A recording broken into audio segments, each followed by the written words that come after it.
welcome. Thank you very much for coming out on this beautiful evening. I know you must have had that split moment where you got to your car and said, am I going to go to this or stay and enjoy the nice weather? Because this has absolutely been a beautiful day. So that's very reverberary. Sorry, guys. So what this is this is more of a get to know your candidates and get to know their views and their opinions versus a true debate in its traditional sense. So one of the rules that we've always felt by is absolutely everybody behaves one way or another, whether they're up here or in there. I do have this, and damn it, I'll use it. I'll bang it and be a real jerk about it, except to Mrs. Wheaton. I can't do that. I've known her too long. But this is supposed to be a great opportunity for them to be able to express their views and for you guys to be able to ask the kind of questions that are important to you. So I will get through as many as I absolutely can. So if there's a topic that's not been covered, please feel free to go up and add it to the table, and somebody will see to it that we get it. So we have an awful lot of people here, and this is being televised this evening, so we have to run within the confines of space. So anybody who knows, when I do one of these things that we actually stick it right to the clock, right to the second, we will be done, completely wrapped up by 9 o'clock sharp as per the rules, and then after the fact, then there will be some socializing after the event. And Abby, I promise not to throw this at you. I'll put that down because I can see you looking at me right there, making sure I didn't hit you with that. So we'll be very, very specific on our timelines. Councillors and soon-to-be mayors, please stick to the line. As soon as you hear the beep, beep, beep, beep, beep, respect the time, because at some stage or another we're gonna cut you off, because we do have to stick within the timeline. And as I said, it is televised. We have a timer in the back, so you will hear the beep, beep, beep. It's pretty good. Now, I'm going to quickly just put say the names of everybody. Just you know who the people are, but we're just going to go through it just to begin with. And then what's going to happen is the two mayor candidates are going to be able to answer each question first, and then it's going to go down the line of the councillors. So when we do this the very first time, Ralph's going to be able to answer the very first question first. Then it goes down. Giselle will be the second one that gets to answer the question first. It'll go down, so by the end of the night, everybody will have had a chance to answer the question first on here. You guys, we're going to zigzag back and forth. Al will answer the first one. Abby will answer the first one second. Everybody got that? It's pretty simple. I will screw it up at least once. Please don't chastise me too badly. It's pretty hard to keep track of all that. Believe it or not, it's harder than it looks. Okay, so let me get started here. So running for mayor, if you could just wave, I guess, in that, and then we'll just do our applause at the very end of the evening, or at the end of the naming of everyone. We have Alan McEachern and Abby Pond, both running for mayor, so we'll give them a round of applause if we could.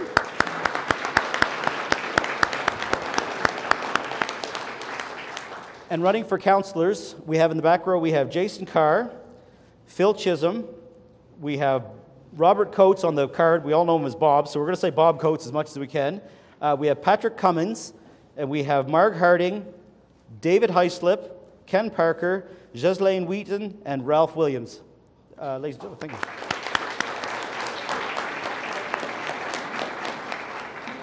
Am I pronouncing that correct, Mrs. Wheaton? Is it Ghislaine? It's close enough. I'm English, you'll give me that one. Thank you very much. That's very kind of you. Okay, so as I said, what's going to happen here is everybody's going to get 2 minutes to say a little bit about themselves. We're going to go through down the line on that one, as I said, because of the way that it's been set up. Ralph will be going first on that one, and then when we follow up with the questions secondly, it'll be going Ghislaine down. Okay, so let's get started right now. We're going to start with you, and you guys stay at your seats for your questions. You can stand up if you want to. You're both mic'd. It's your choice. Each one of you will be going to the mic. So in the essence of time, Kenny, you know that you're going up next, so you know that a moment's going to have to happen. So as not to have her, Ghislaine, go down all the way and sit down, you know you got to be up and be ready to go. And the same with you, if you could, David. Just everybody be aware of the fact that we are running on time. And you guys, this is going to be funny to watch you get in and out of there, Phil. So that'll be great, but it'll be fun. Okay, here we go, guys. Let's get started. We're going to first introduce Alan McEachern, and he's going to present us his first 2 minutes. Is the clock ready to go? Start at 2 minutes. The moment his mouth starts to speak, then his time begins. Ladies and gentlemen, Alan McEachern. Hi, everyone. Over the past 4 years, I have played an active role on council, serving as your deputy mayor and your finance chair. Both are roles that require I be present and working with the best interests of everyone in St. Stephen. I have experience, I take action, I have knowledge and determination and the desire to lead, work hard, and to see our hometown continue to grow and thrive. 4 years ago, our municipality was in a very different place. Together, we have worked extremely hard to place St. Stephen on the map. And we have become a community to watch. And we are being watched for all the right reasons. This did not happen overnight. It happened with determination, perseverance, and vision. Together we are growing, and we are making our own way. To have the opportunity to work with council, countless volunteers and community leaders who are all working together with a common purpose, promoting positivity, enhancing lifestyle, and securing our future as a municipality has far surpassed any goal that I have set 4 years ago. I am an independent thinker, and my leadership method is simple. I believe that one person does not have all the answers and needs support from elected officials and community members who share the same goals. Sitting around the table this evening are 9 candidates for council, and each have their own strengths and are ready to work hard for you. Let's continue to work together to move our hometown forward in a positive direction. Thank you. Thank you.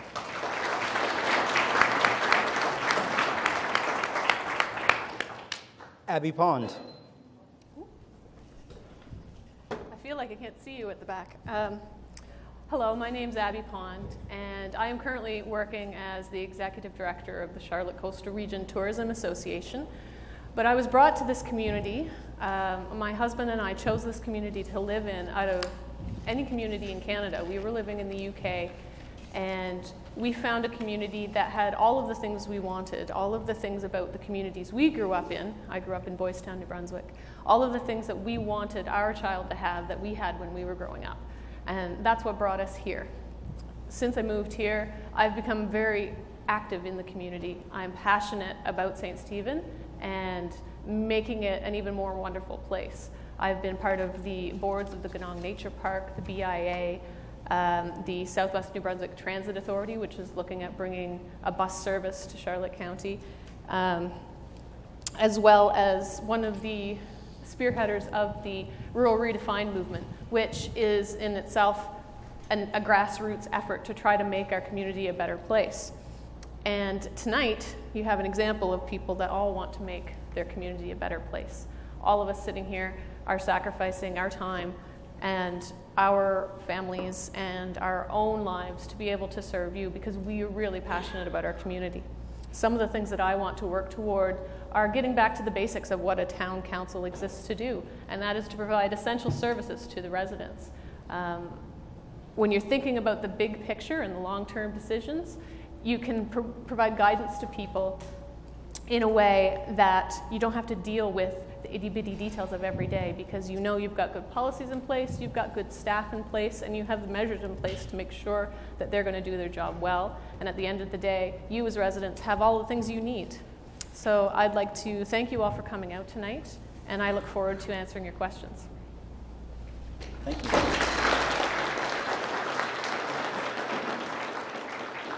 Okay, that was really cool. That's 2 times in a row that right at the second. Okay, that's really impressive. Now let's see how you guys do. That was very neat, very neat. Okay, so those are our candidates for mayor. These are our candidates for council. As I said, Ralph is going to start this 2-minute session, and then it's going to go right down the line, so just be aware that when it's time to get up, it's okay to get up as he's wrapping up. So Ralph, you have 2 minutes to introduce yourself.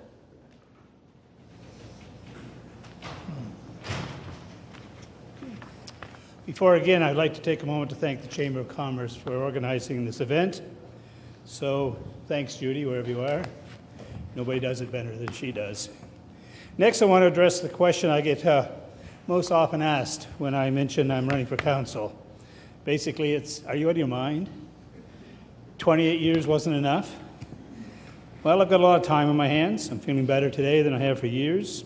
Lost almost 30 pounds, fit into the jacket now. Had 2 free cancer-free checkups. My right knee still bothers me, but my wife told me that the term running for council is just an expression. I miss council. I miss making my contribution to decisions made around that table. Those who have served in council quickly realize that you're only one person and can only accomplish, or you can accomplish rather, nothing unless you're able to win support of the majority of your colleagues. The best approach is to know your facts and present them to your fellow councillors with respect and honesty. be prepared to compromise, and most of all, be open to constructive criticism. 7 heads, as I said over here just a few minutes ago, always better than 1, but enough of the lecture. There won't be an exam, of course, unless you get elected. I watched the present council from a distance and been very impressed with most of their decisions.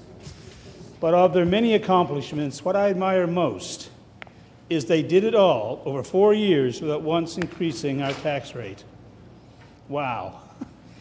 If I'm elected, I will encourage my fellow councillors to set this amazing feat as a priority for another 4 years.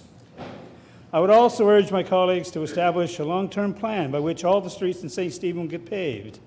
Your average taxpayer does not appreciate having to drive on roads that result in expensive car repairs. Well-maintained streets attract businesses, encourage newcomers to settle here, and overall act as a catalyst for growth and prosperity.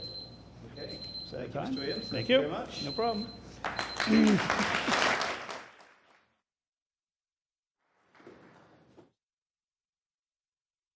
Hi, everyone. It's lovely to see so many people here.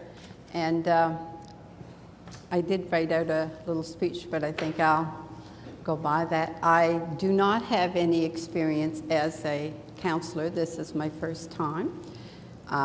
But I wanted to talk to you a little bit about what I have done to see the experience that I do have that may help fulfill this position. And I was born in a little French community up in the northern part of New Brunswick. When I was 9, my father was transferred to Milltown. I mean, it was Milltown then. And we didn't speak any English. It was like we came to the end of the world. But I found that, you know, by staying there, that people were very nice, and it was a wonderful place to live. And I have continued to live there since, to live in the St. Stephen area since then.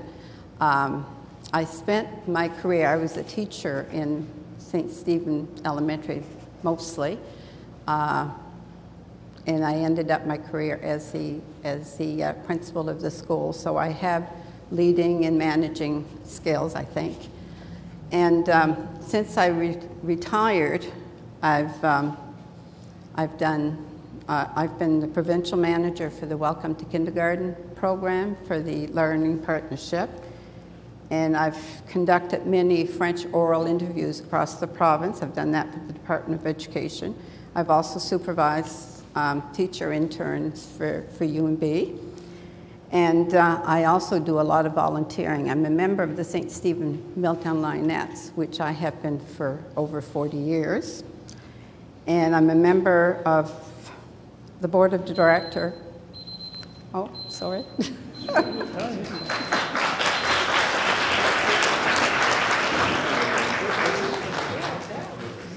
Ken Parker. Starting to show my age here, but hello to everyone. For those who don't know me, my name is Ken Parker. I've lived in this community for over 40 years, along with my wife, Paulette. I have 2 sons, Brad and Kurt, who both reside here in this community. I run a small construction company along with my sons, and I also manage a garden center, a local garden center in the summertime. I've been elected to council 4 times, starting back in the late 80s. I'm running for council again because I believe in this great community, and I believe with my experience I can help move us forward. The community in the last few years has a more positive attitude. I've always been a strong advocate for downtown development and promoting small businesses, because I think the downtown is the backbone to any community. I'm excited to see new businesses opening, and I want to be a part of that to help them moving forward. Our infrastructure is in poor condition. I'll be working on initiatives with the new council to improve our streets, water, and sewer. I'll be working on recreational programs and work closely with the volunteer groups and all organizations making proposals to council. I believe in strong financial and fiscal management and would work with everyone try to make the best decisions for the development of our great community. So I hope I can have your support on May the 9th. Thank you.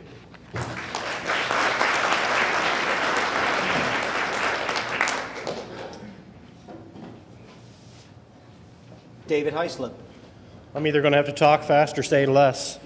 My name is Dave Heislip. I'm running for council this year. I ran in the by-election 2 years ago. And I'm originally from St. Stephen. I was born here. I was brought up in Moores Mills. My parents are Dorothy Heislip and Robert. I moved right after I graduated in 1982 to Newfoundland, got my BSc in biology in 1986, and then I did my engineering degree and graduated from there in 1994. I moved back to St. Stephen in 2002. My father was ill. He passed away in 2004, and I remained in the area to fulfill my family commitments and to gain some employment here.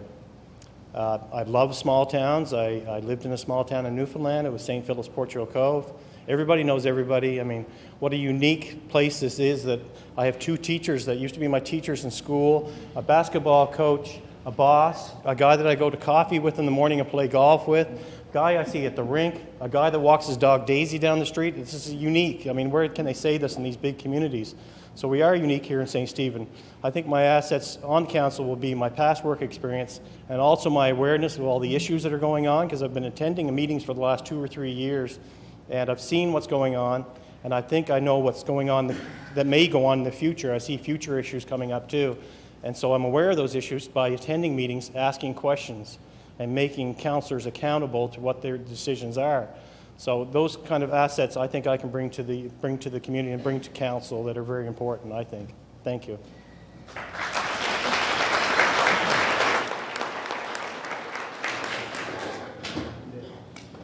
Mark Harding. Thank you, Mike. My name is Marg Harding, and I live at 17 Riverside Drive with my husband, Jeffrey. I have 2 children, Darren Miller, who lives in Calgary, Alberta, and Melanie Miller, who lives here in town. I also have 2 granddaughters, Isabel and Emmeline Miller, who live in Haverhill, United Kingdom. I am a retired customs inspector after 27 years with CBSA. At the end of May, I will have served 8 years in St. Stephen Town Council. I am now offering for my 3rd term. I am the only incumbent running in the council category. I have the experience needed to make important decisions that is required of any council. As we look forward, I wish to remind you of the accomplishments of the current council.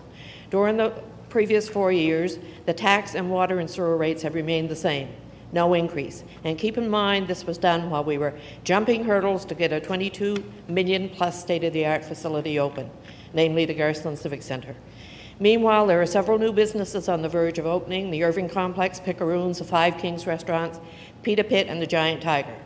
A councillor has a difficult job. There is absolutely no way that you can please everyone. You have to be able to make a difficult decision, but if you make them with the majority of your constituents in mind, you'll have no problem as you move forward. You have to be very mindful of the public purse, of which you are the caretaker. I believe that there has to be a formula for spending money, such as giving grants to groups in the town and saving money, for example, for a ladder truck for the fire department. For 8 years, I have been chair of police and fire, as you can probably point out from the last little thing I said. I have worked tirelessly against the illicit drug trade in our town. I meet regularly with the RCMP and fire chief. I happen to think that public safety is one of the most important elements in any municipality. If you have read the St. Croix Courier in the last 4 years, I'm sure you know that I have been very vocal on my thoughts with the old town hall. Although I do not want to spend any hard-earned taxpayers' money on the project, I would be willing to give it to a developer or any group that could sustain it. Thank you.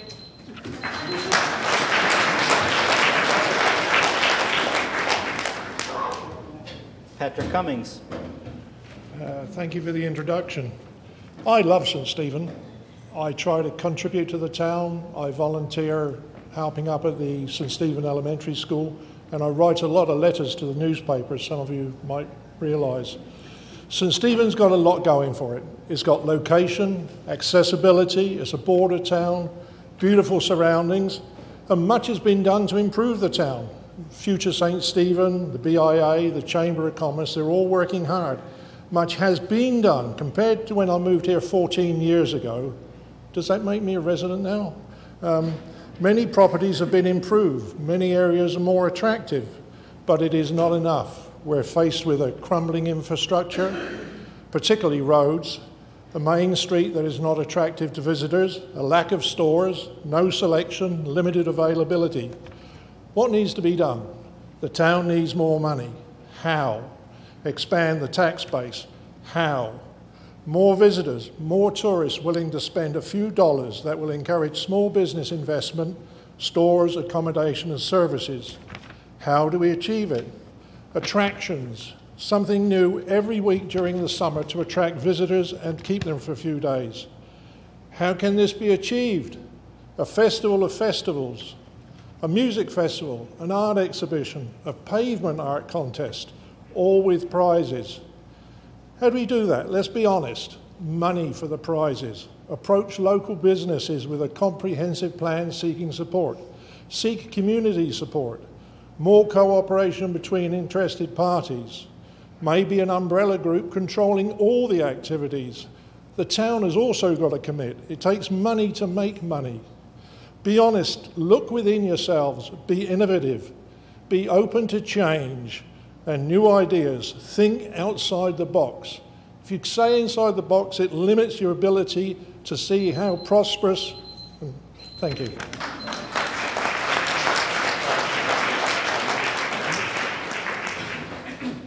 Robert Coates.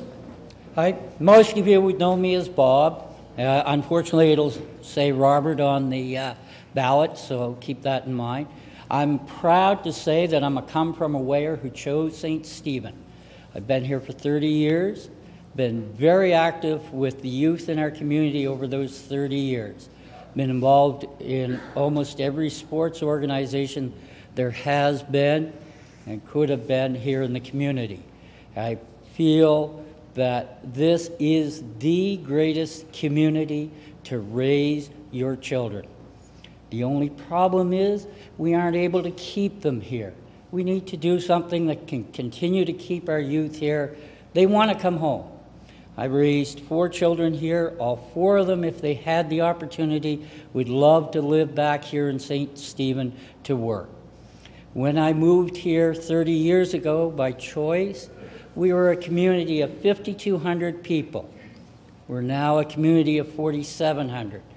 We need to grow on the changes that have happened in the near past here. We need to keep growing that. There's a movement out there that would like to see our community grow to 6,000 people. Great. 6,000 people is wonderful. This is a community that I would not want to move away from. I love St. Stephen. I have decided now that I'll move past the youth, I'll offer, and hopefully I can help make the decisions that will move this community forward. Thank you.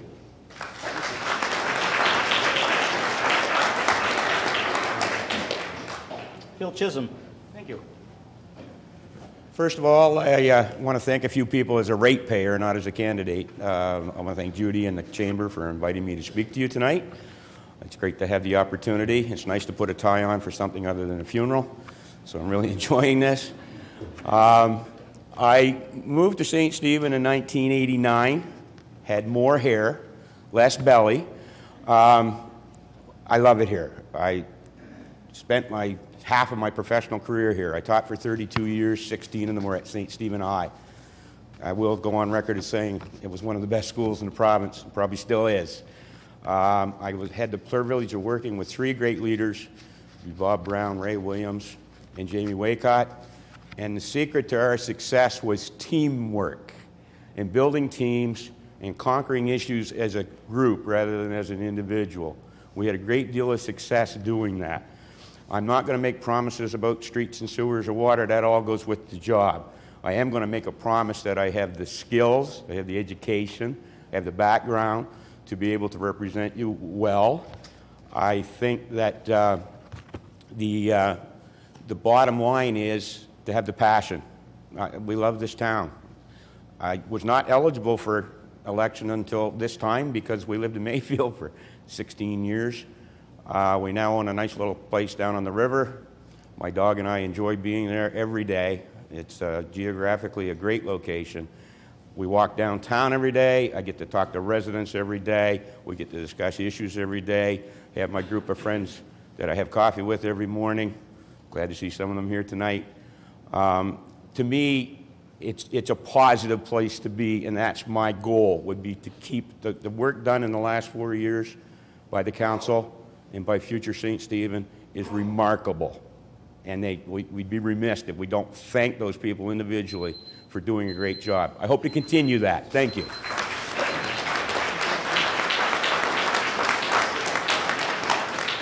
Jason Carr. I did have a speech prepared, but after listening to everybody here, I realized probably what I should have said. So I'm just going to read what I have. Good evening, citizens of St. Stephen, and thank you all for showing your support to all the candidates tonight.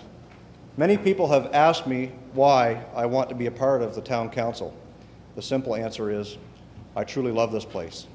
I love being a part of what's happening around town, the stories that are putting St. Stephen back in the newspapers, and for good reasons. We are a community that cares, and I'm proud to be a part of that. As some of you may know, I'm already involved in many aspects of the town. When asked if town council was ever thought of, quite frankly, it wasn't. Then I began to take interest in the small town political scene, realizing that our council was missing two very important things: young people and business people. Then that's when I made the decision that I fit both of those categories, and I felt that I have much to offer. With lots of prayer, support of the community, and my friends, family, and my wife, I made the decision to want to represent you on St. Stephen's Town Council. Thank you.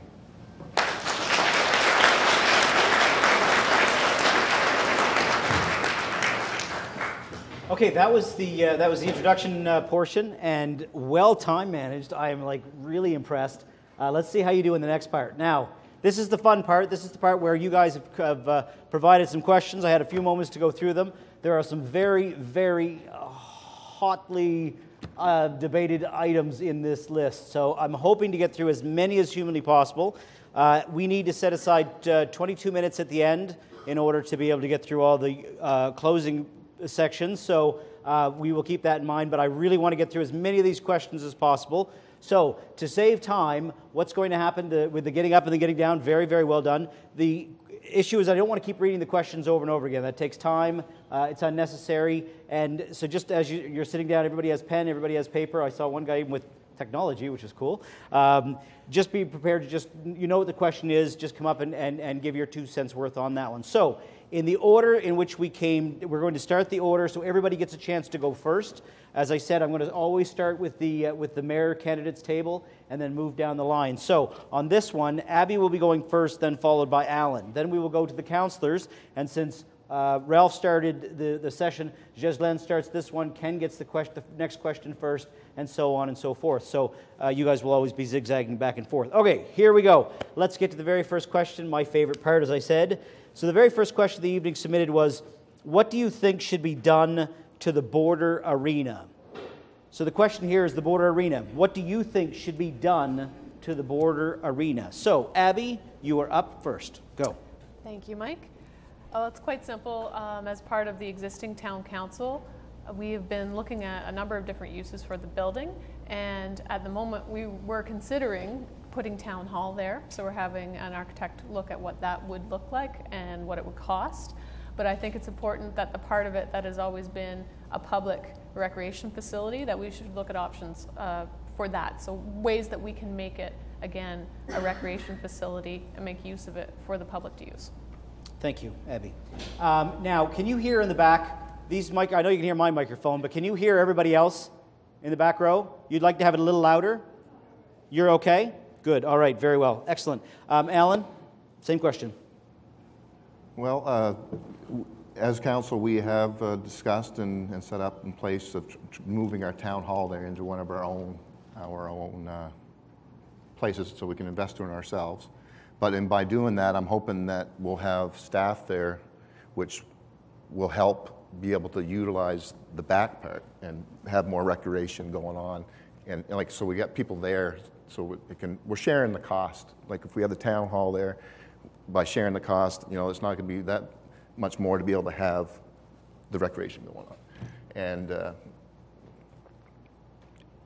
well, that's what it is. And recreation in all types. Thank you. So, Ghislaine, you're up first with the what do you think should be done to the border arena? Well, I personally would like to listen to the options that are available. I think a recreational place would be great as well. And when they mention the town hall, I think because the town owns it, that it would be a wonderful place to have it there, and there's lots of room, lots of parking, and so on. Thank you. Thank you. Ken? I guess I do have time to mention the question again by the time you get up here. What do you think we should do with the border arena, Ken? Thanks, Mike. There you go.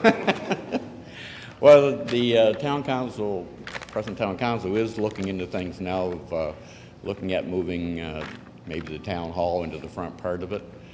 One thing I don't want to see is the building sitting there and go into disarray and start facing what we're going to do with it in a future date and not maintain it. That would be the worst thing that could ever happen to it.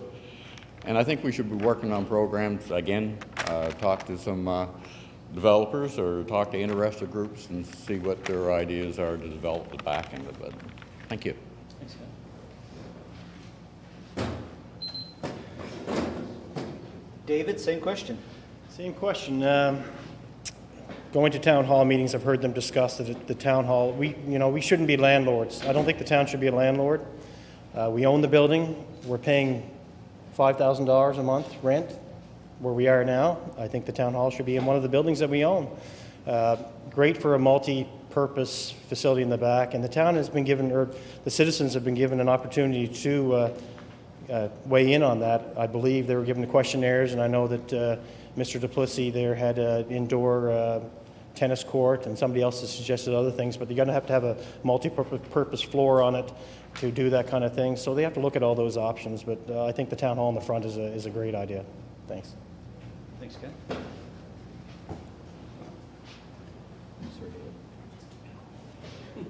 Mark?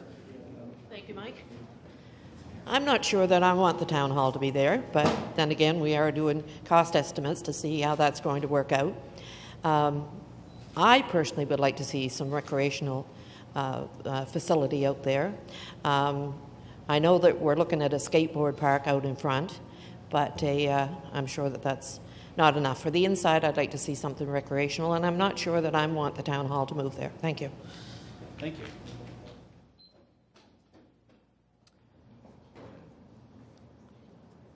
Patrick, what do you think should be done to the border arena? Well, I think if we continue to keep developing all the recreational facilities that we're talking about, we may become over-recreationalized, if that's a word. I think we've got to be very careful and control the amount of recreation that we're going to create. And what we need to do is, I do not know if there's been a detailed analysis of the state of the building. Have we advertised for expressions of interest? What's the cost of maintaining it? What's the cost-benefit analysis? Would the benefit show that it should be changed to something entirely different? Would it have to be even raised? I don't know. Until we do an in-depth analysis with everybody involved, I can't give an answer. Thank you. Bob? As the last chair of the border arena, I know that we held a couple public meetings on the future use of the facility. They were well attended, and there was a wide range, a very wide range, not only recreational, but community-based activities that were suggested for the facility. I believe that it's an opportunity for us to grow the offerings to the community in a facility that we already own. Yes, there may be investment, but it could be a planned phase-in that dedicates that use for community opportunities. Phil? Sorry, I'm 3 months from spinal fusion surgery, so it's hard to get up. My son lives in Woodstock, and Woodstock just built a field house that is to die for. They must have lots of money. I don't see us building a field house of that nature, but I can see the Border Arena being converted with a multi-purpose floor to that type of facility. There's a need for some things. A friend of mine is a tennis coach. He would love to have an indoor tennis facility. I got a bunch of guys my age that play pickleball. I don't know if you've heard of pickleball or not. It's a raving thing. It's taken off like crazy. They would love to have a spot where they could go every day and have the floor to themselves. Just things like that. Indoor sport, indoor soccer, you know, on a bad day. There's all kinds of things that can happen there. It's going to cost some money, but unless another venture comes up that makes more sense, I think that's doable. Okay, thank you. Jason, same question. I agree with most of everybody on the board here that says that we should have it converted into some sort of a recreational facility. I think that is plausible, but I also think that we need to explore the options of releasing the town of possibly that burden. I think there's a better use of that building for somebody who may need it, such as retail or business, warehousing, whatever happens to be. Somebody that comes into our town, it'll create a huge tax base. We're all talking about needing money for this stuff. I think that that is where that building needs to be. Thank you. Thank you. Ralph?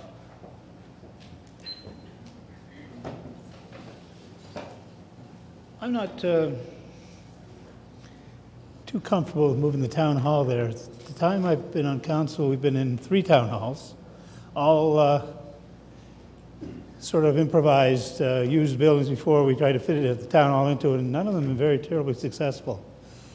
I think that there's nobody in this room who knows more about that building than Bob Coates, and I would have to agree with his comments about the recreational possibilities.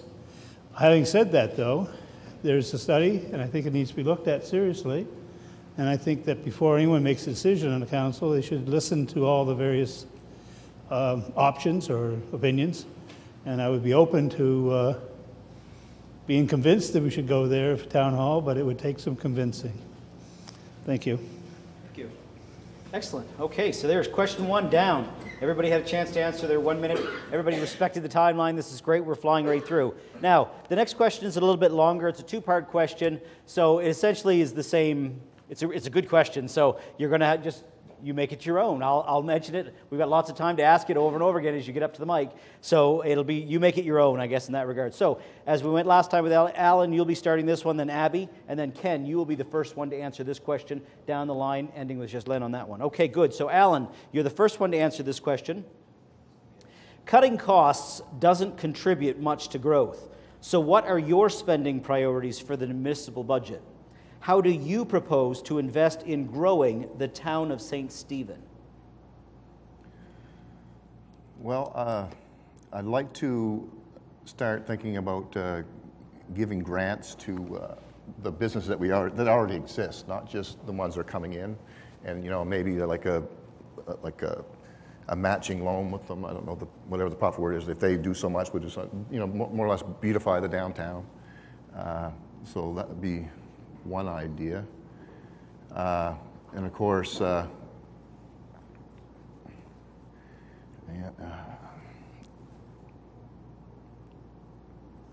we got to keep investing in our downtown growth that's going on too. So that, I think that's very important. And that's. Thank you very much, Alan. Thanks. Abby, the same question. Cutting costs doesn't contribute much to growth. So what are your spending priorities for the municipal budget, and how do you propose to invest in growing the town of St. Stephen? Well, I believe that it's a municipality's responsibility to provide essential services and to do that well. We need good soil to grow in, and so if we want our town to grow, we need to have proper, well-functioning infrastructure in place. So I think that spending priorities are not only in addressing our immediate critical infrastructure needs, but also to make sure we have proactive plans and measures in place to know when our infrastructure needs to be replaced so we can manage it with fiscal responsibility. I also think as a priority, we need to look at the issues of extreme weather and climate change that have been affecting our community, particularly around flooding and with sewage outcharge into the river. I think those are things that are immediate that need to be addressed. Thank you. Ken, you're up first on the, what are your spending priorities for the municipal budget, and what do you propose to invest in, how do you propose to invest in growing the town of St. Stephen?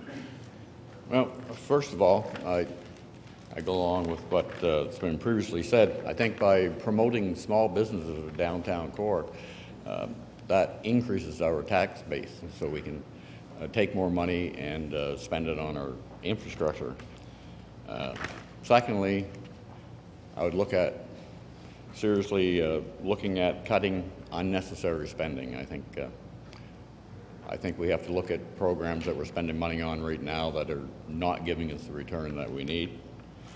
And I think we should be looking at a new budget of spending money on promoting their town. I think there's a very lack of interest in the past of coming out and actually selling our community to bring people to our community. So I'll be looking at that. Thanks, Ken. David, what are your spending priorities, and how do you propose to invest in growing the town of St. Stephen? I think the biggest thing is we've seen a lot of positive growth lately, and let's just go with that. I mean, Future St. Stephen has done so much for this town just in the last year or so.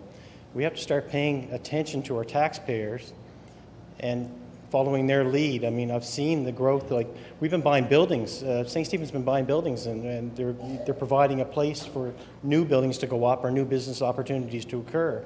Our old tourist bureau down here is going to be turned into pickeroons. We're going to have a giant tiger. I see this growth, and it's not because of what we as a council have done, I don't think directly, but from people in the community that has actually passed that on to council. And we have to start really listening to those groups a little closer and following their lead. I'm not a business person, I'm an engineer. I mean, there's a joke goes on like, I never used to know how to spell engineer, now I are one.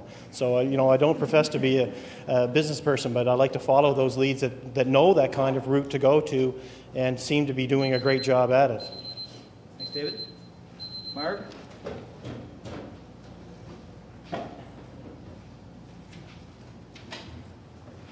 Thanks, Mike.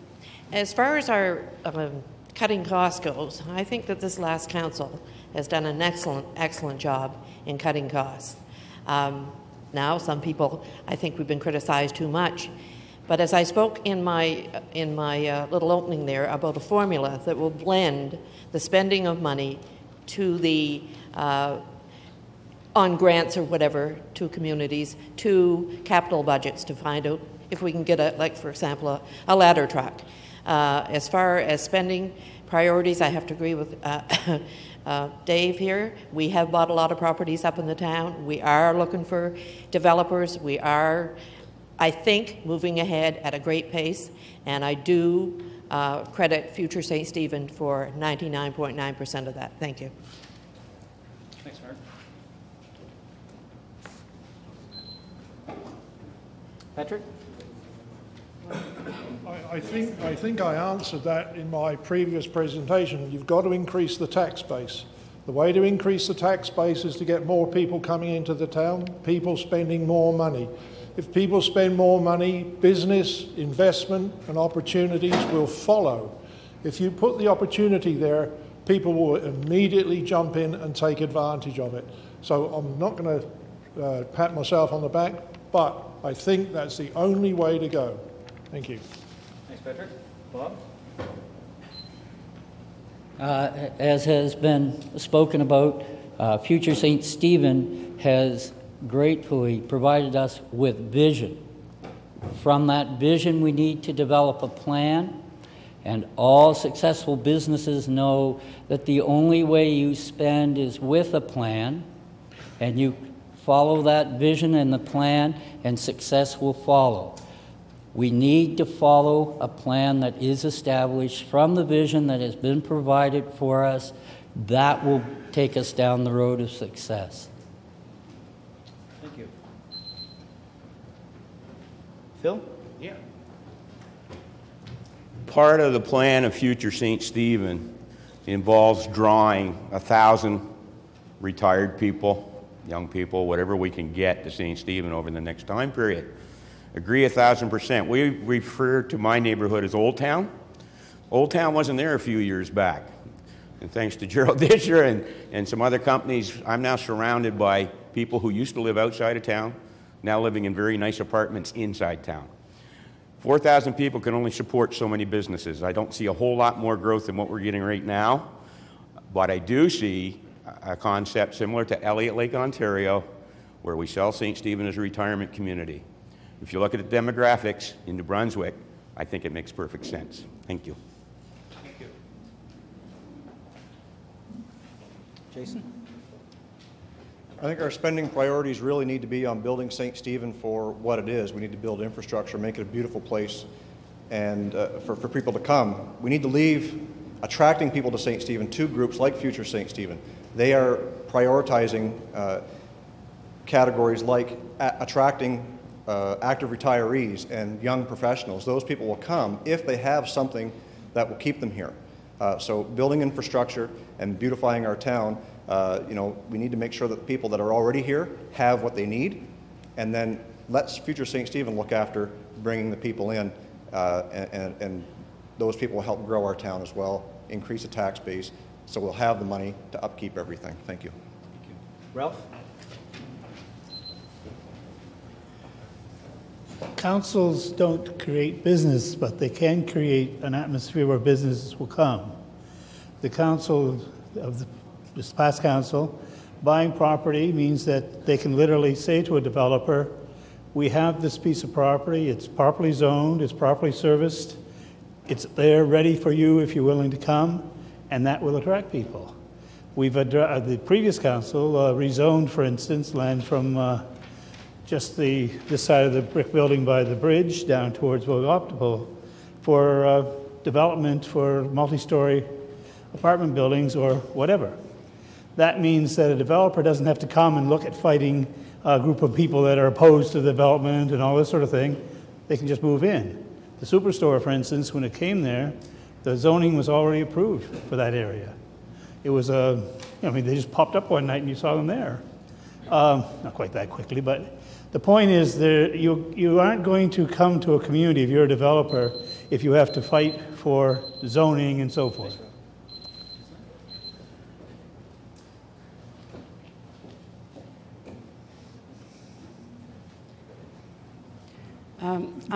I'm like Phil. I lived outside of town for about 40 years, and I've just moved in town, and I lived in Old Town, as Phil does.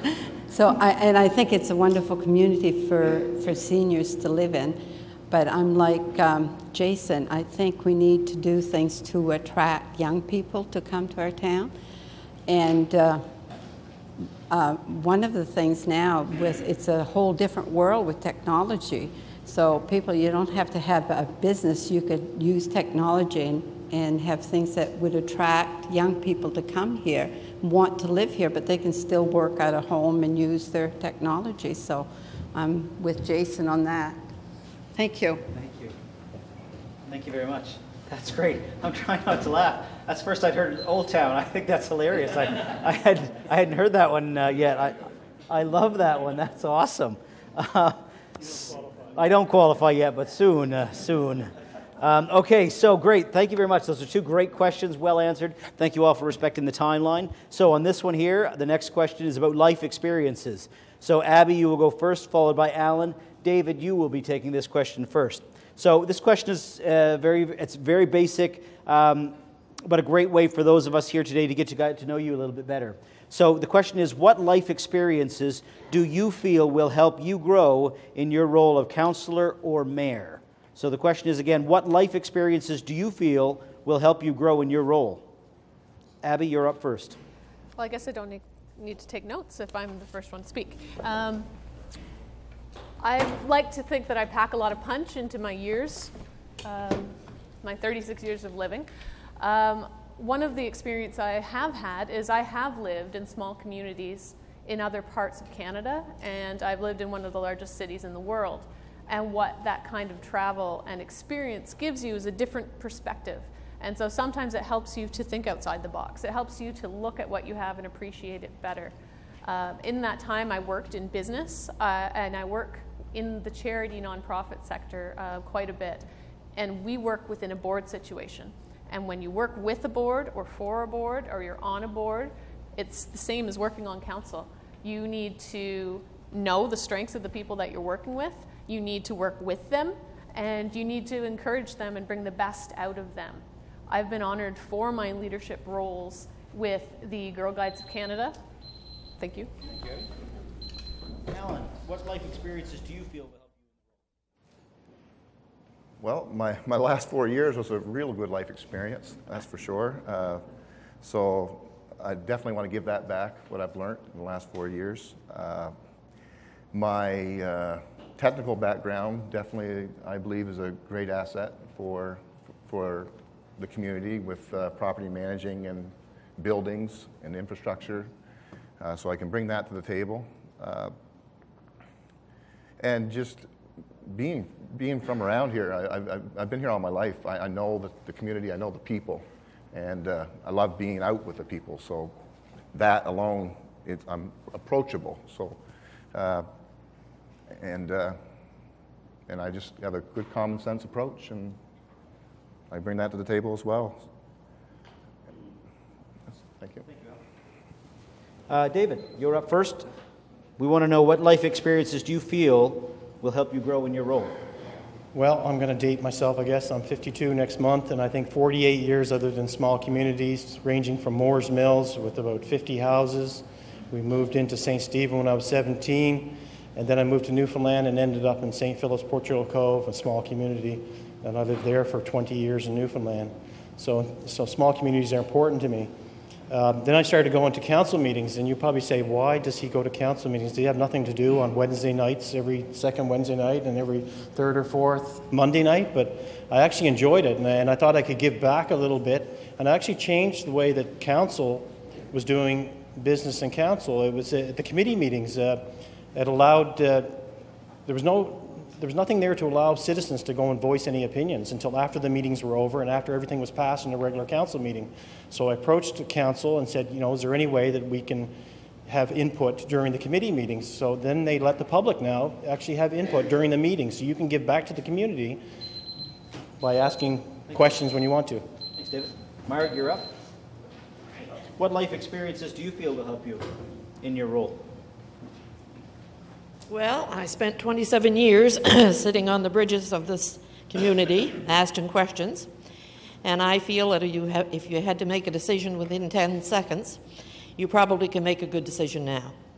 So anyway, that's for all my life, or the majority of my life, has been spent as a customs inspector and also a mother and single mother. So you get a lot of experience in being a mother and a single mother. Thank you.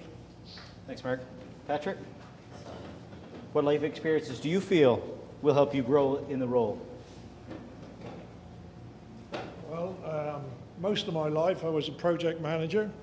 I worked all over the world, Japan, Taiwan. I've learned how to negotiate. I've learned how to look at a complex problem, how to find a way through it, how to come up with a solution, and how to implement and make sure that a solution gets done. I'm able to negotiate with all sorts of people and personalities. And I think, generally, I get on fairly well with people. I can convince them to work together as a whole. And I think that may be what is needed to get the town together. Thank you. Bob, what life experiences do you feel will help you?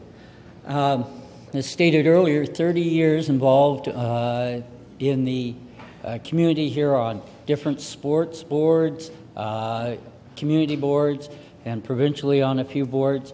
I've learned to work together with people, to understand that you'll never get everyone to agree to a single point at any one time, that no one is ever wrong completely.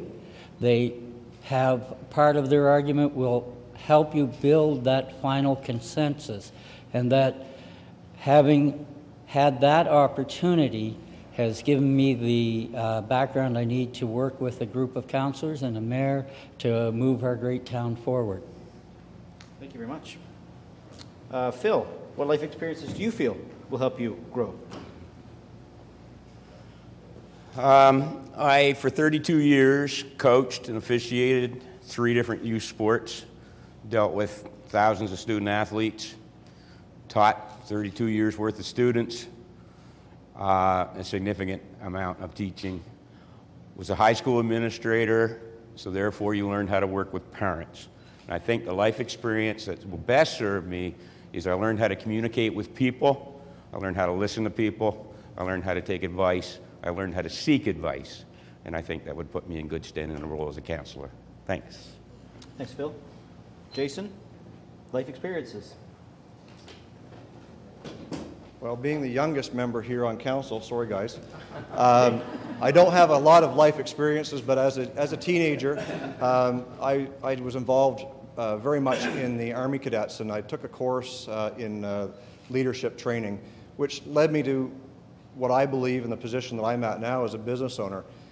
Being in retail for almost 20 years, starting as a salesperson, moving up into management, and now as a business owner, I have leadership skills. I'm very active in the town already.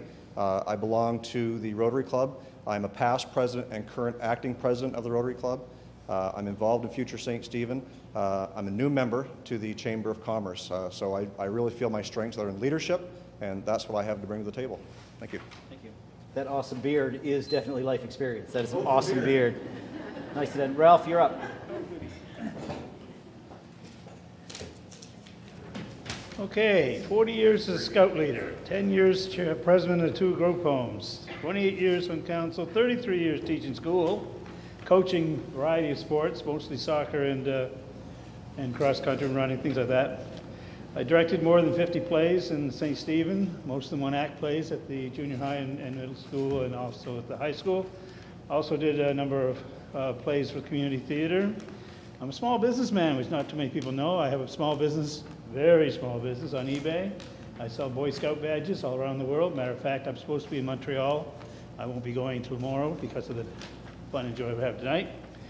Let's see what else. I briefly was a jail guard. Can't tell you much about that, I'm afraid. And I'm a charter member of the coffee club in Tim Hortons.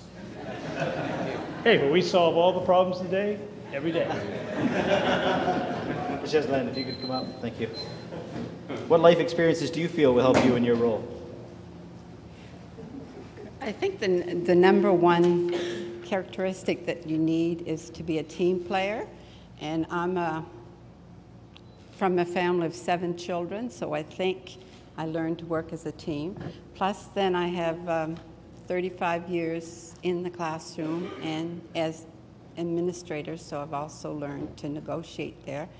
And I've also done a fair amount of traveling. I lived in China so for a year and taught there, so I learned different skills with communicating with people that really don't understand you and you don't understand their ways. And also right now, like I mentioned before, I'm an active member of the St. Stephen Meltown Lionettes. I'm on the board of director for the Family Resource Center, so I work with children. Also Lana Sarah Hall with seniors, so I think I come with a little bit of experience. Thank you. Ken, you're last on the life experiences that you feel you bring to the role. Well, let's just say I lived in this community for over 40 years. I've raised 2 sons here. I've been elected to council 4 times, so I believe I had the experience to go back again. I've been involved in many recreational programs. I was a basketball coach, right there. And I refereed a lot. I'm involved in a local curling club, many recreational programs. And some, I'm sure a lot of people don't know, probably don't know, but I also served 13 years on the auxiliary police force, the municipal police force and the RCMP. So those experiences I think would help me move on. Thank you. Thanks, Ken. Okay, moving on to question number 4. Again, we are doing a great job flying through this. This is awesome. Okay, so the next question is a very long one, so you're going to hear it asked a couple different ways just as you're walking up, so just take it as you want. But the question is important, and the person who asked it wants an answer, so I'm excited to hear about this. So as we did last time, we're going to go, Alan, you will be going first, followed by Abby. Marg, this will be your question to answer first and down the line, okay? So, did I get that right? Yeah. Did I get that right? Okay, because I've screwed it up a few times over the years. Okay, good. Just want to make sure I get that in the right order. So, the question is, I'm going to read it a few different times, a couple different ways, is, do you agree that the Old Town Hall is St. Stephen's most important and valuable heritage building? And will you promise to work with either private or community groups to access grants that will enable repair and repurposing of the building at minimal cost to taxpayers? Alan, you're up first. I kind of knew this question was coming. Yeah. I believe in preservation, but in saying this, your mayor and council has to make the right decision that's best for St. Stephen as a whole. We are working actively with different levels of government, and there is the off chance that this can be saved if this all comes through. But I don't want to see our taxes rise by doing so. So hopefully this private developer takes the reins and does this with his help with the government and saves it. Because I mean, I love old buildings. I've renovated 4 of them myself. So I'd really, it is an important building, but we can't, it's a tough decision, and we'll have to see where it goes with this developer, and hopefully. Thanks, Al. Abby, do you agree that the Old Town Hall is St. Stephen's most important and valuable heritage building, and will you promise to work with either private or community groups to access grants that will enable repair and repurposing of the building at minimal cost to taxpayers? Well, I do agree that it is one of our most important and valuable commercial heritage buildings. St. Stephen has very few commercial heritage buildings and a plethora of residential historic buildings, so I would like to separate them in that fashion. I'm not going to make any promises as mayor because I don't have a vote. And so the people that are on council are the ones that make that decision. However, I would fully support and have fully supported the groups that have been working to save the hall at a minimal cost to taxpayers, as the question stated. So whether it's a potential developer or from a nonprofit group of some kind, I've gotten the feedback from many people they would like to see that building saved, but I've also gotten the same feedback that we don't want it to be a burden on taxpayers. So that would be my approach. Thank you. Okay, so as I said, Marg, you're up first and I won't read this every time, I promise, but do you agree that the Old Town Hall is St. Stephen's most important and valuable heritage building, and do you promise to work with others to ensure that it's repaired? Now I get a chance to read what I had written before. Well, really, I think the old post office in Milltown was also a very impressive building. But I'm going to go on and say, though I don't want to spend any hard-earned taxpayers' money on the project, I would be willing to give to a developer or any group that could sustain the Old Town Hall. Give it to them for 50 cents or $1. There is a great deal of passion out there for the Old Town Hall, as I know from getting a few phone calls. And if any provincial or federal grants are out there for heritage, then I think they should be taken advantage of, and I would be the first to support that. Thank you. Thanks, Mark. Patrick? The Old Town Hall. Well, I think the answer's a no-brainer. Yes, we must do everything we can to preserve it, but we need to do a cost-benefit analysis. It can't be a burden. We can't say we're going to keep the building and it's going to cost the town $100,000 or whatever a year to keep it. That's adding to your taxes. What we've got to do is investigate every possible opportunity to find an alternate use, to find an alternate user, to find someone else who's interested in it. And as has been said, provincial, federal, maybe private, should be all brought together. We should all sit down and try and discuss and find a way to preserve it, because I think the preservation is very important, but there's that big but at the end of it. Thanks, Patrick. Bob. Do I believe that it's one of our most significant historical buildings? Yes. History is part of what we are. Go back short history, we have one of our largest manufacturers, Ganong, moved to a new building. Did they tear down their old building, which had a lot of history to it? No. Someone found a way to make that building useful, repurposed it. Did it cost us as a community money? No. Support? Yes. We're all willing to support. And I think that as we move through the process, if there's someone identified, we can all support that, and that at the end we may have that repurposed building that remains with the character and our history. Thank you. Bill?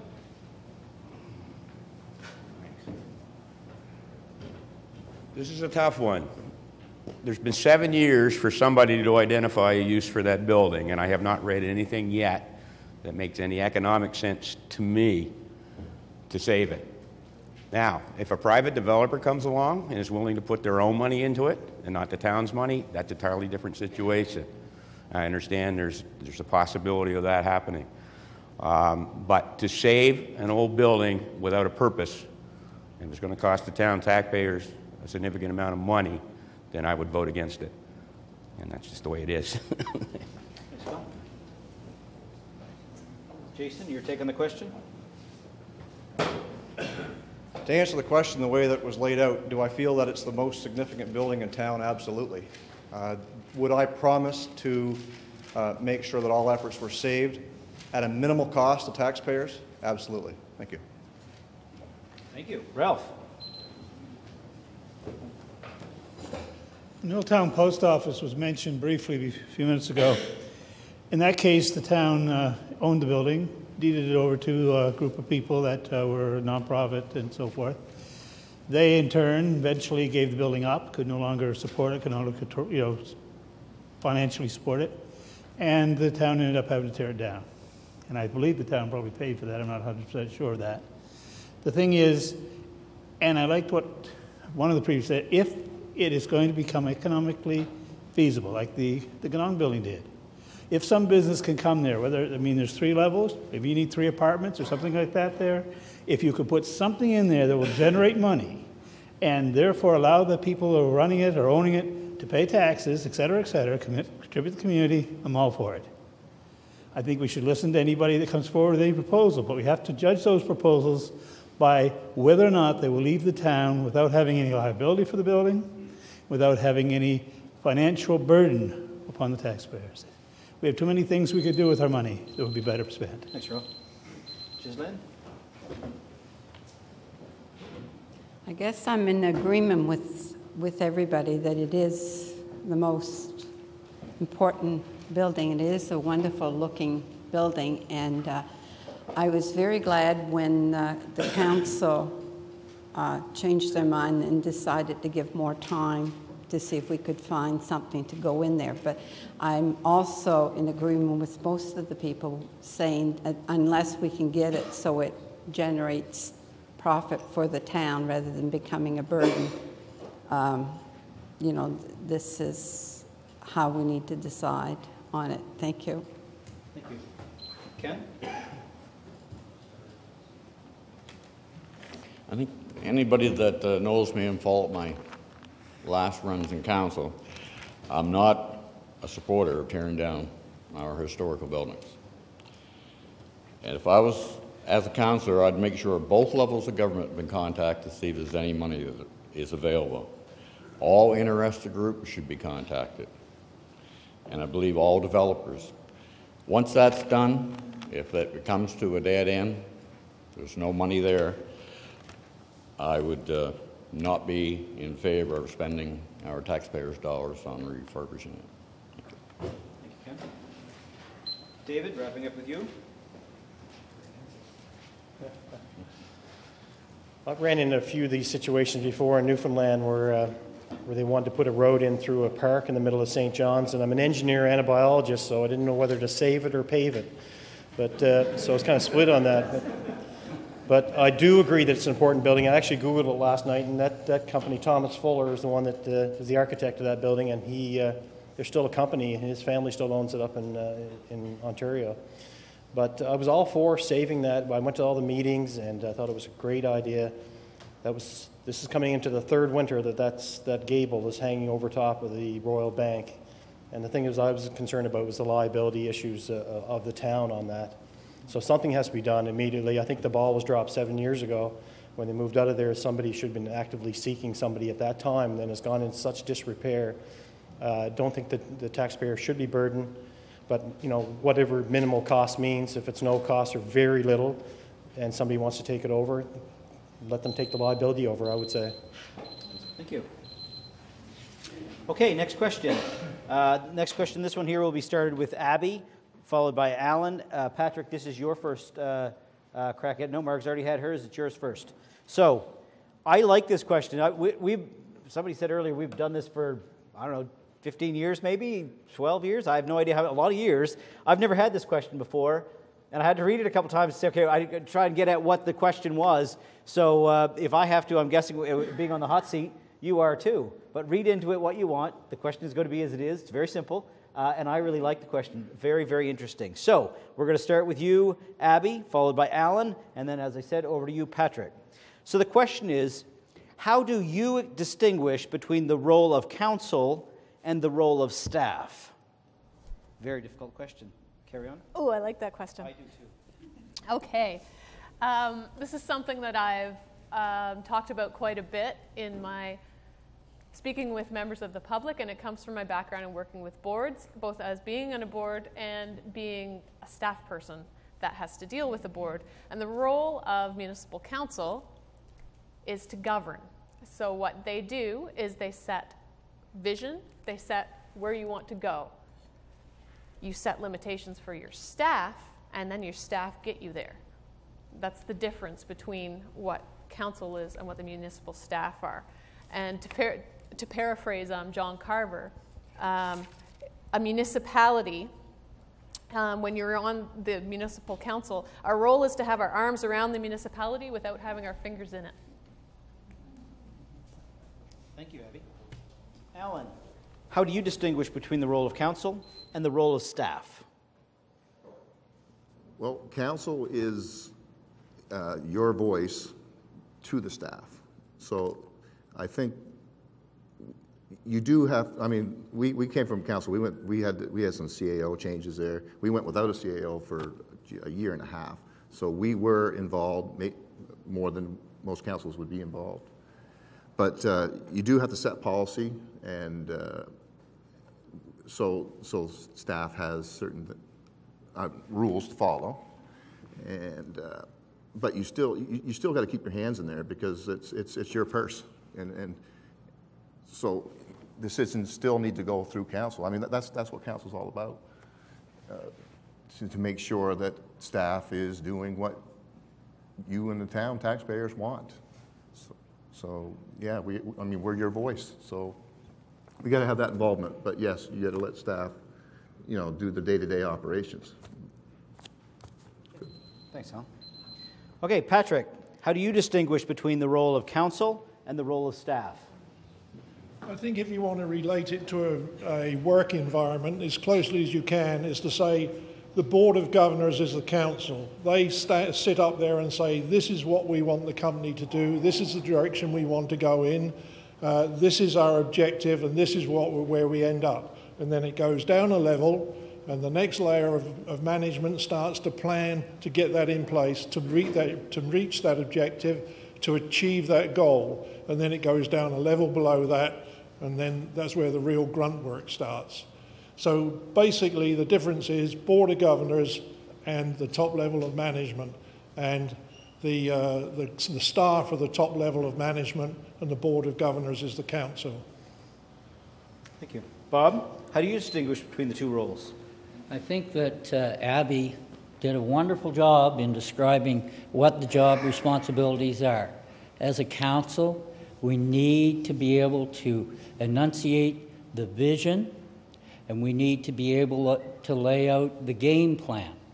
Then it's up to the town employees, through the manager and down through, to put that into play and provide what we're looking for as a vision to have it happen within the town.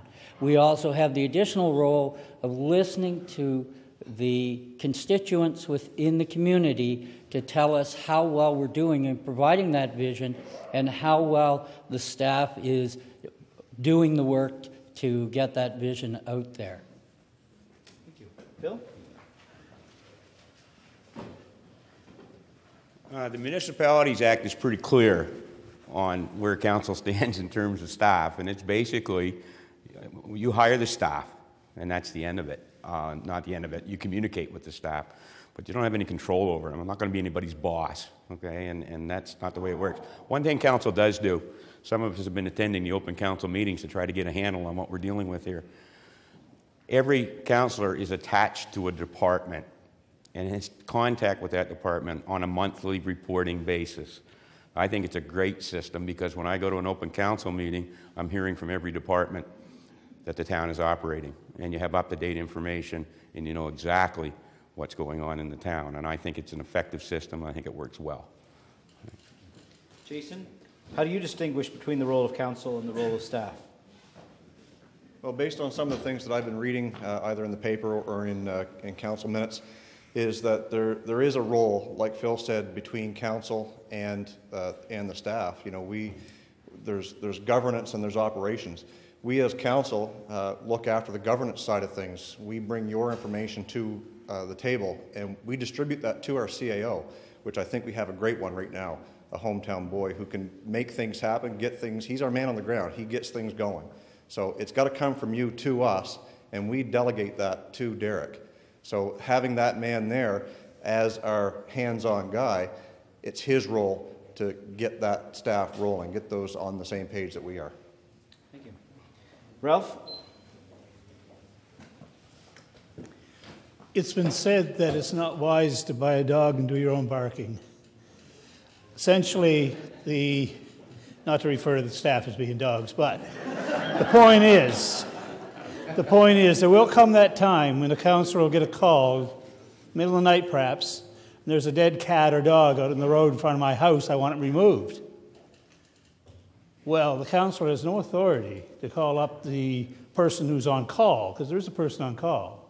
But what has to happen is, and I guess it's the role of the mayor to make sure it does happen, and usually through the CAO, that councillors are thoroughly instructed on what their role is, what they can and cannot do. I can't call a man out in the middle of the night as a councillor because it's going to cost us $75 in the old days. I don't know, it's probably a lot more than that now, because he gets 3 hours overtime if you bring him out to remove a dead cat in the middle of the road. It's perhaps nice to have it removed, but it's not worth the $75. That's all I'd say. Thank you, Ralph. Colorful as always. Shislin, how do you distinguish between the role of council and the role of staff?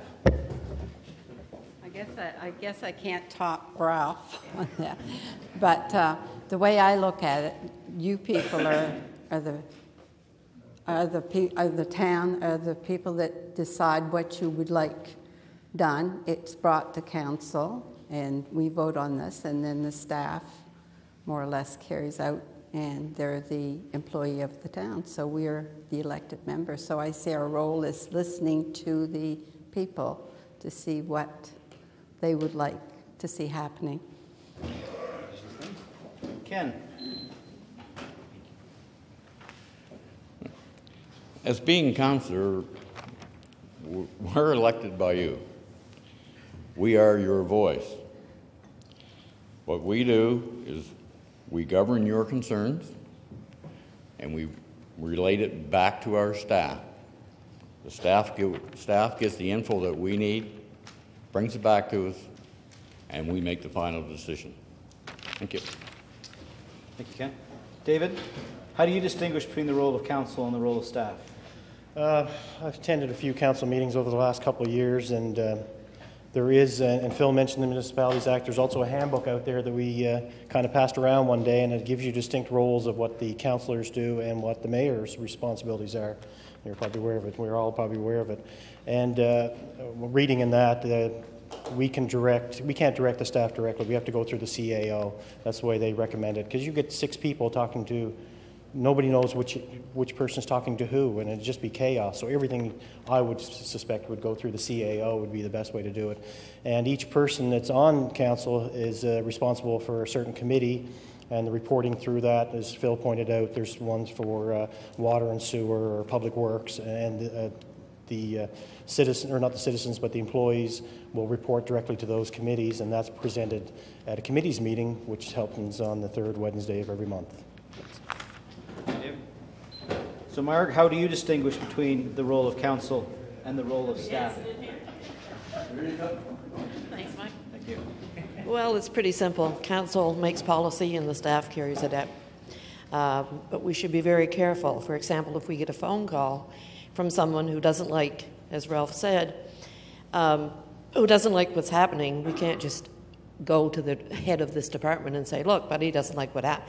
We direct our comments through the CAO, and the CAO in turn goes to the head of the department. And I think we do have a very good, we have 6 different chairs. Like I'm chair of police and fire. I meet with the police every week to find out what's going on, and then I report back to council. Or the policemen come and they report to council, and I think that's a really good idea.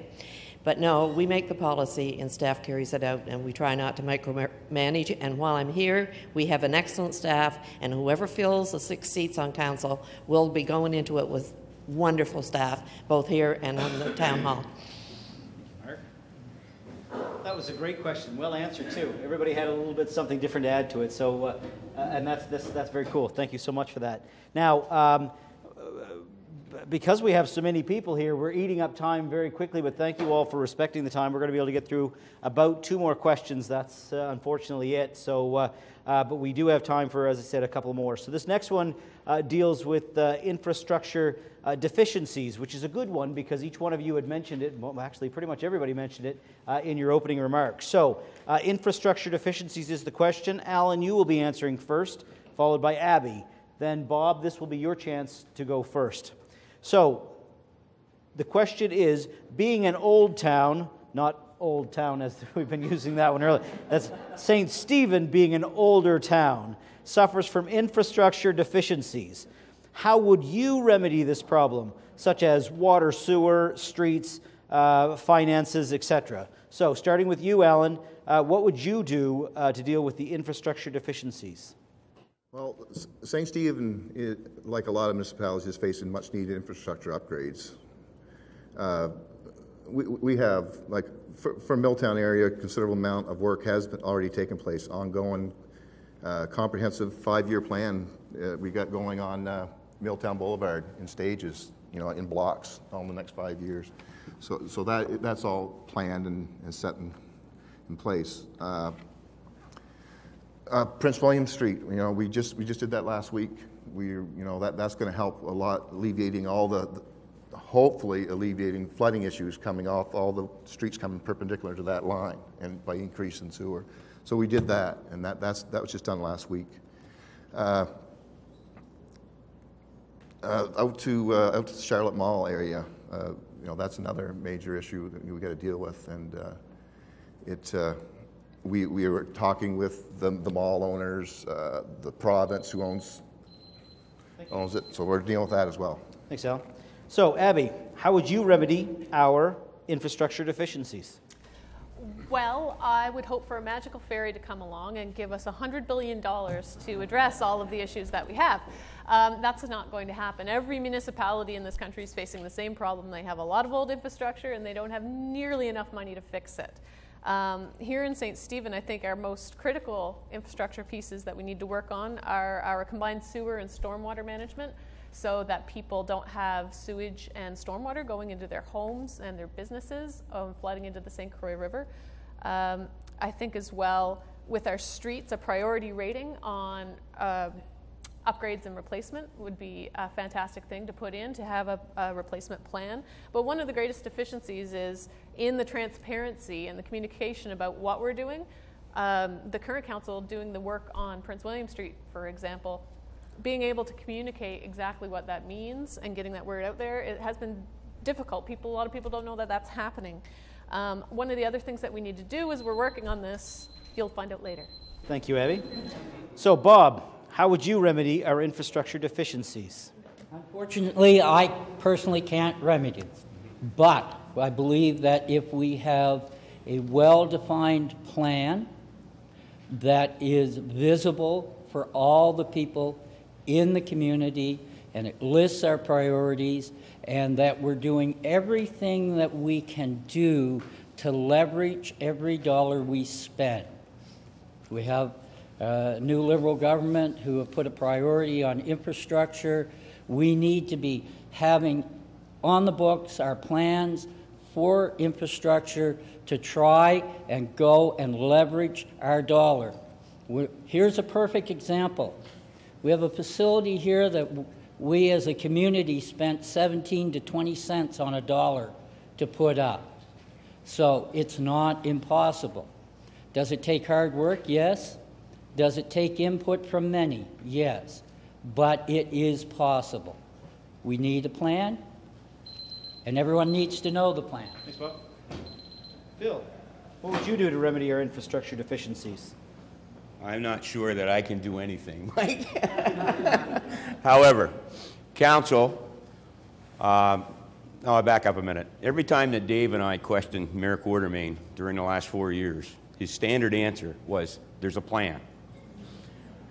Well, I trust that there's a plan, and I trust it's in place. I don't know the details of the plan. Hopefully we'll find out if we get elected to council. Certainly, infrastructure is what hits every citizen. That's what municipal government is about, is making sure everybody's life is as comfortable as it can be. I do want to announce, however, that the contract for Prince William Street was awarded before I might become elected. I'll leave it at that. Jason, how would you remedy our infrastructure deficiencies? Again, I think the standard answer is I don't think I can do it. But I think that it's going to be a common thing amongst all the candidates here is that, obviously, yes, there has to be a plan in place, and the plan is going to consist of prioritizing certain areas that need fixing the worst or need it the soonest. Thompson Avenue and Prince William Street have been two of the big ones. I know Bell Avenue got done here recently, so there's a few areas that need to have attention drawn to it first. So focus on that with those plans, like we hope that there is a plan in place by the current council that we can move in and make those changes necessary and keep improving on our town. Thank you. So Ralph, what would you do to remedy our infrastructure deficiencies? It's too big of a job to be done by any one council. It's really, I think, has to happen is you have to set apart those areas that need the most work. For instance, what has been done to alleviate the flooding possibility for the mall? What would stop it from happening again? What has been done for Thompson Avenue? Now, West Street has been helped. There's been a lot of good work done there. There's need to identify certain things like that you work on as soon as you can. But you also need to, I think, have a plan by which every street is addressed sometime within, maybe it takes 20 years. But by the end of that 20 years, you start over again. And you never, ever let the streets get in the shape that they have been at some times in the past. Thank you. Thanks, Rob. Ghislaine? What would you do to remedy our infrastructure deficiencies? It seems to me like these problems have been happening more and more frequent, I suppose, as the infrastructure weakens. And I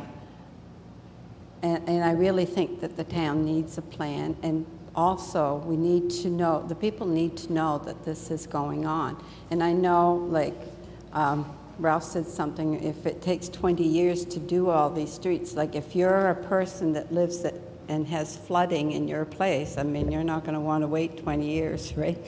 So, because like in the last couple of years, I've seen people that have had flooding in their houses that have lived there for 30, 40 years and never had flooding before.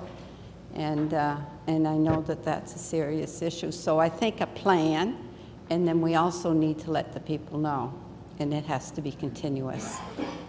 Thank you. Ken, same question? Not sitting on council, it's very hard for us to know what their plan is. I just know by previous councils as I was sitting on, we had always set like a 5-year plan. And what we did was prioritize what streets we were going to do 1 year after the other. So I think at budget time, you sit down, you look at these, and you set aside the money as needed for how you would prioritize it the year before. Thank you. Thank you. David? It's starting to get hard to add to things, but have you ever heard the saying that it's, if it takes you 3 weeks to walk into the woods, it doesn't take you 2 days to get back out? And this town has been around for 145 years, 1871. And, it doesn't happen overnight, but you have to plan and prioritize what streets you're going to do. And I mentioned this, I think I ran in 2002 or 2003 when I first came back home, and my platform then was to plan and prioritize the streets. The town council, this town council, the present one, has had a lot on their plate with the Garston Civic Center. It's here now, we're standing in it. They didn't have too much of an opportunity to address some of these infrastructure issues, but I think this town council can address those. And I think that's one of our mandates that we're going to have to do, is start planning and prioritize which streets to be done, and go from there. Thanks. Mark, what would you do to remedy our infrastructure deficiencies? Well, first of all, I want to tell Phil that we do have a plan. I know that. We do, Phil. He doesn't know it. That's all. We do. We have a 5-year plan. I couldn't tell you if you asked me what the streets were. I know we're starting with Prince William Street. But you can have all the plans in the world that you want. But if you haven't got the money to do it with, then the plans go out the window. And I'm not saying that's going to happen to our 5-year plan. But we have to make sure that we have the money in tax revenue that's coming in to do these jobs. And yes, I think the streets, some of them are deplorable. When I go to a recycling up at the fire hall on the weekends and I travel back on Boundary, it's just horrible. So I can see why people would be fed up with it. Anyway, we do have a 5-year plan. We're starting with Prince William. I can't tell you the rest of them. Thank you. Thank you, Mark. Patrick, wrapping up the question. What would you do to remedy our infrastructure deficiencies? Well, I think we got to step outside the box here, and I may be out of order, but New Brunswick is unique, I believe, in that it is the province that collects property taxes and not the towns themselves, and that also the province skims off a part of your property taxes and uses it for subsidising WestJet and things like that. Part of your property taxes goes into general revenue. I think that needs to be addressed. How that's going to be addressed, I do not know, but it's a very important consideration. Secondly, I think we need, as has been mentioned, an overall total knowledge of everything that needs to be done. I don't mean just the roads, I mean the pavements, the sidewalks, the drains, the culverts, the problems we've got up at the back of Milltown Boulevard with the watershed being modified by private landowners. We need to know the total cost. Thank you. Okay, so we've come to the point where we now, it takes approximately 11 minutes to answer a question, and I have a reputation to uphold to see to it. I said we would be done at 9 o'clock sharp. So a little raise. We've got time for one more question. I'm going to run about 4 minutes late. Is that okay? One more question? Or are we done? We're done? We done? One more question it is. Very well. Okay, great. And I do like this question very much, actually. It pertains to the arts. So again, as you said, we've done this for years, and this question comes up every time, and there is always an interesting response. So I want to hear about the arts. I want to hear what each one of you have to say about this one. So we're going to be quick. We're going to go through this. Abby, you're going to start this one, followed by Alan, Phil, this will be your chance to answer first. So, Abby, starting with you, as I said, Abby, starting with you. Is that correct, starting with you? Abby starts with A. No, Abby starts with A. Yes, it does. Abby, you will be going on this one first. Yes. I knew I'd screw it up at least once. So did everybody else here. Okay, so Abby, what will you do to support the arts in our town?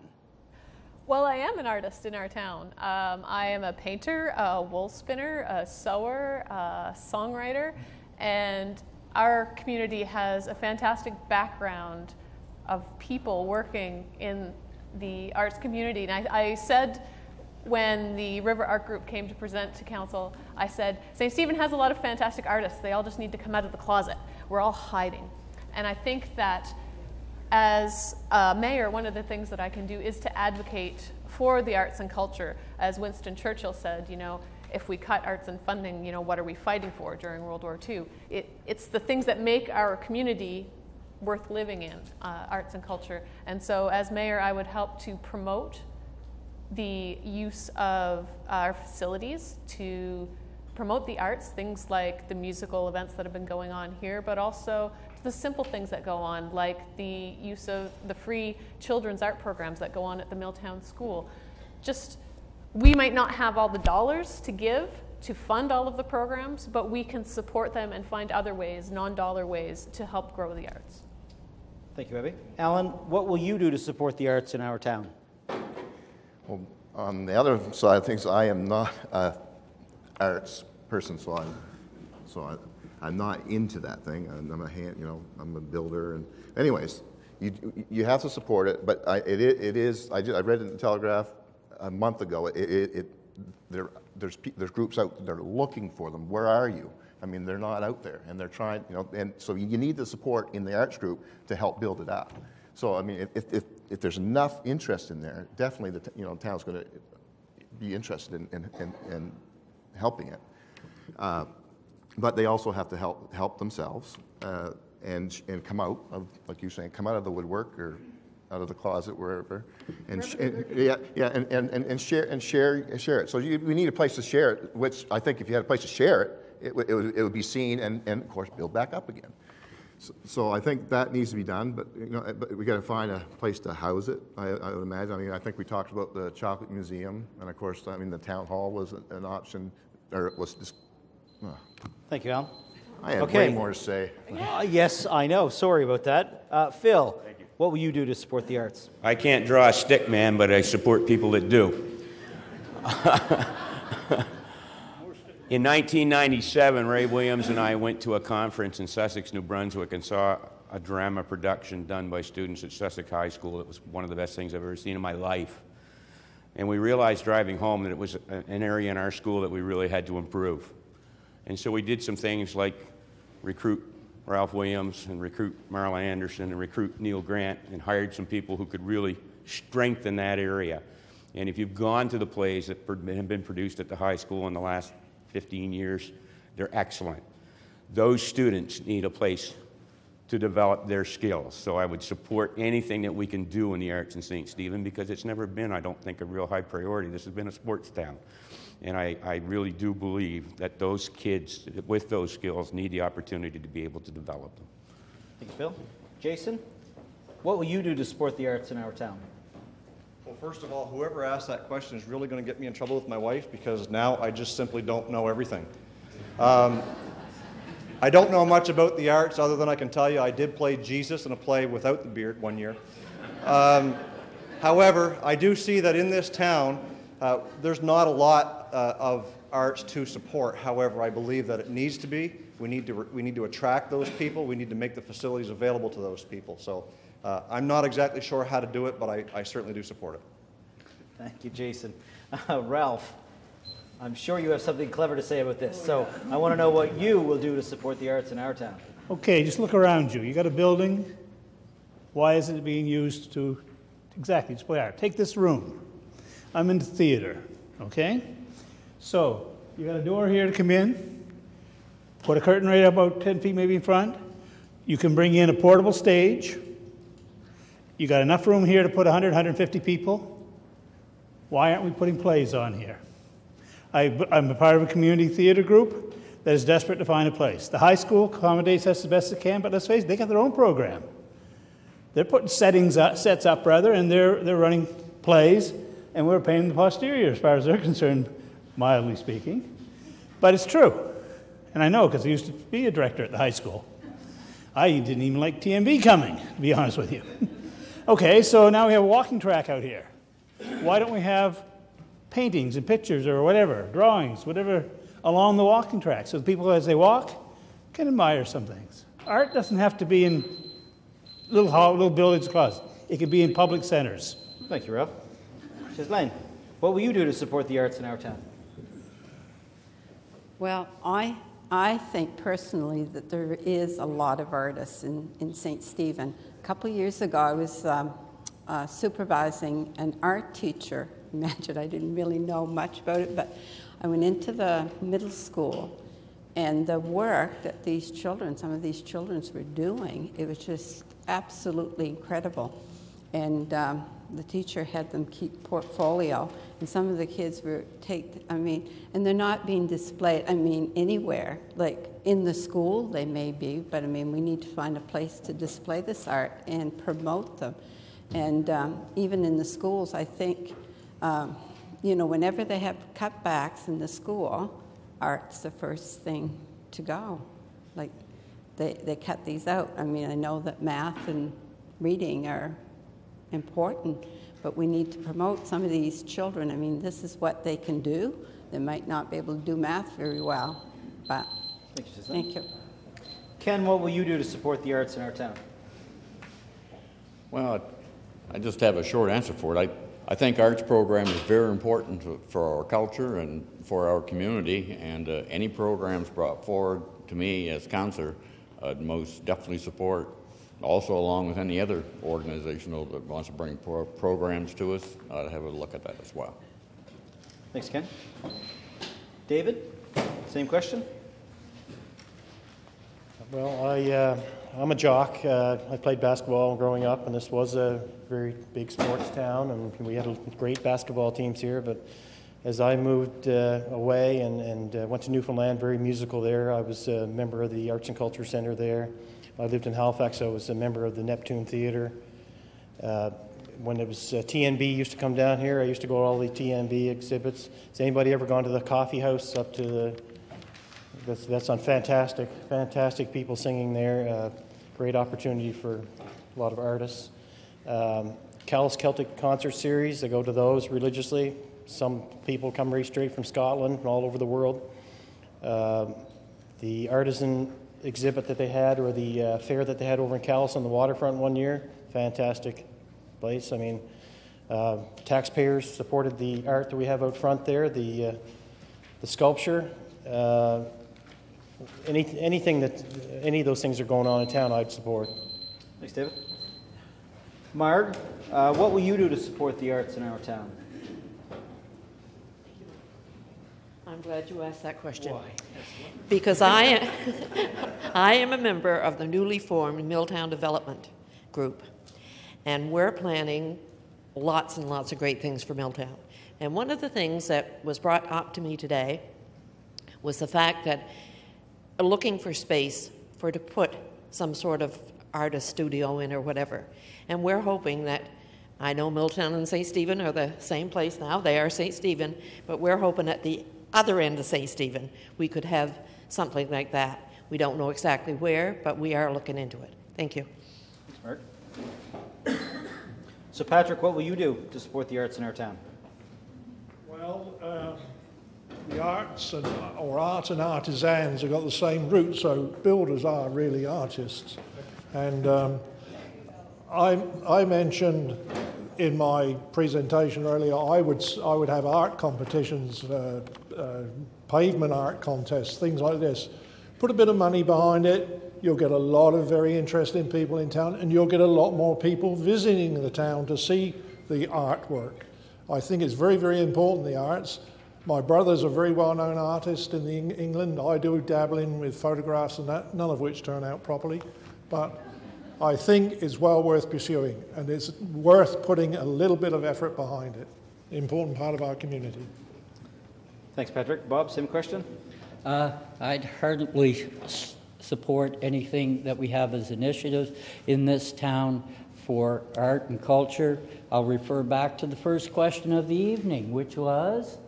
Border Arena. Border Arena. Oh, wait, now we've got a space that we can start to look to use those community events.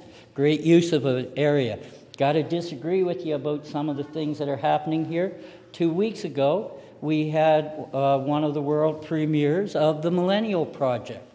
Very well attended here. Had almost 100 people, as many people who have attended any of the screenings of that project. If you get a chance, go online, look. It raises a lot of good points for us to discuss arts. We need to be a community of inclusion, not a community of exclusions. Thanks, Bob. That's awesome. Thank you very much for those. Were some well done.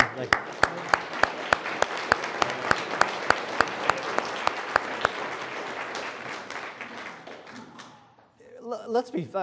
These are not professional speakers. I mean, these are just townspeople, just like all of us, and they've just been put on the hot seat for 7 very difficult questions, and we're expected to come up with clever and sometimes funny, which we expected as well, responses to these. So, this was a fun question period. You guys did a really great job. So another round of applause for these great guys and gals for doing this. Well done. Thank you.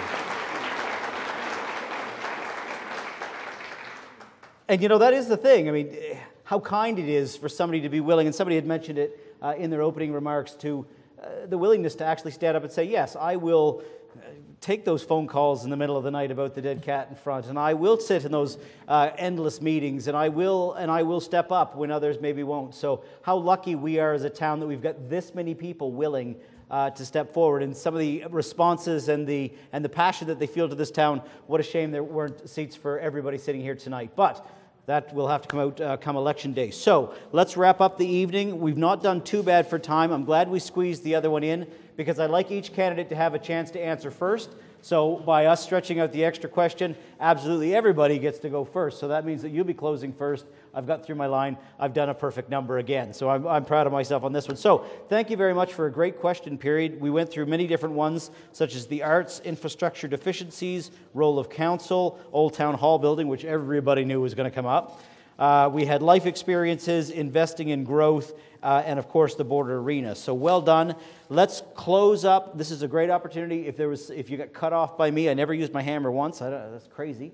But this is a chance to wrap up that little idea that you wish you could have got across that you never got a chance, or one of the questions that you'd like to have had asked that wasn't asked. Each one of you get 2 minutes without being cut off. So, Alan, you open the spot. For this one, Abby will open and you will close the mayor-council section. As I said, Ralph opened, you closed. So Jason, you will open, Ralph, you will close. So 2 minutes apiece. Stand up if you would like to, whatever you'd like to do. Abby, you're closing us off. You've got 2 minutes to wrap up your evening. Thank you, Mike, for hosting this wonderful evening, and thank you for listening. I had to rewrite my whole thing because of all the wonderful things that I've heard tonight from the members of the public that are running for council. As mayor, I'd like to work with these people. I know I only get to work with 6 of them, but I hope they'll all continue to contribute to create policies to help us get to this vision of St. Stephen that we want. I'll use my experience in management, in listening, in business, and in science to help us find that common ground. And as listening to you tonight, I see that it's going to be fairly easy to find the things that we all agree on, to find some common ground, and there's a lot of work that we need to get done in 4 years, but I think that we can pick away at some of it. I will be your champion in our community and beyond. And it is very important to be able to work with all levels of government, with other communities, with other groups, and be a champion for our town. And I would happily stand in the public eye for you and tell everyone in this world what a wonderful community we live in. I will happily let the world know that we are going places and they better get here and see how awesome we are. I also believe that we can manage our community with fiscal responsibility. We can meet our needs without breaking the bank. I want my daughter, who's 5 years old, to be able to live here without a huge debt of infrastructure or spending that we created to solve our short-term problems, but making more problems for her and her future. For instance, with integrated proactive plans, as everyone mentioned tonight, For instance, Eastern Charlotte Waterways came out today with a comprehensive climate change action plan for all of Charlotte County, which lists fantastic ways that we can, as a council, improve our community and make it more resilient in the face of some of the issues that we have with our extreme weather events. That's an example of a community group doing all of the footwork for us, and we can look at it and say, yes, this is what we need to do, and help implement it. I'm passionate, I'm open, I'm a team player, and I believe that St. Stephen is the best community to live in. Thank you, Abby. Beep, beep.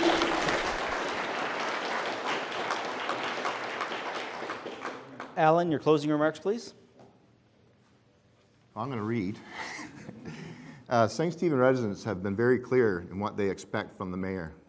Your mayor must be an experienced leader who knows and is invested in our community, a leader who will speak for the best interests of everyone as a whole, a leader with proven results, a leader who is driven, a leader who is able to handle tough situations with fairness, a leader whose skill set complements rather than duplicates that of the existing administrative staff, and a leader who is an independent thinker. I am a leader by nature. I work daily in a team setting involving collaboration, being open and receptive to new and different ways of thinking, and always solving a problem. Those in the room who know me will say I have a very hands-on and practical approach by nature, and I'm not a person to sit in the sidelines. To make the best decision, your mayor and council need to be continuously sharing information with one another. We as St. Stephen residents are very fortunate to be partnered with Future St. Stephen Project. This group of volunteers, residents, and community leaders has worked with a specific vision and achievable goals to grow St. Stephen. We must continue this strong, supportive working relationship. I have been a dedicated member of council for the past 4 years, serving as your deputy mayor. The gains we have made together as a community far surpass anything I could have hoped for. To see our town come into life, to see the number of people actively participating in this growth shows that what we are doing together as a municipality and a community is working. As your mayor, I will continue to work hard for you. I will continue to be supportive, accessible, and approachable, and present. Thank you very much. Thanks, Alan.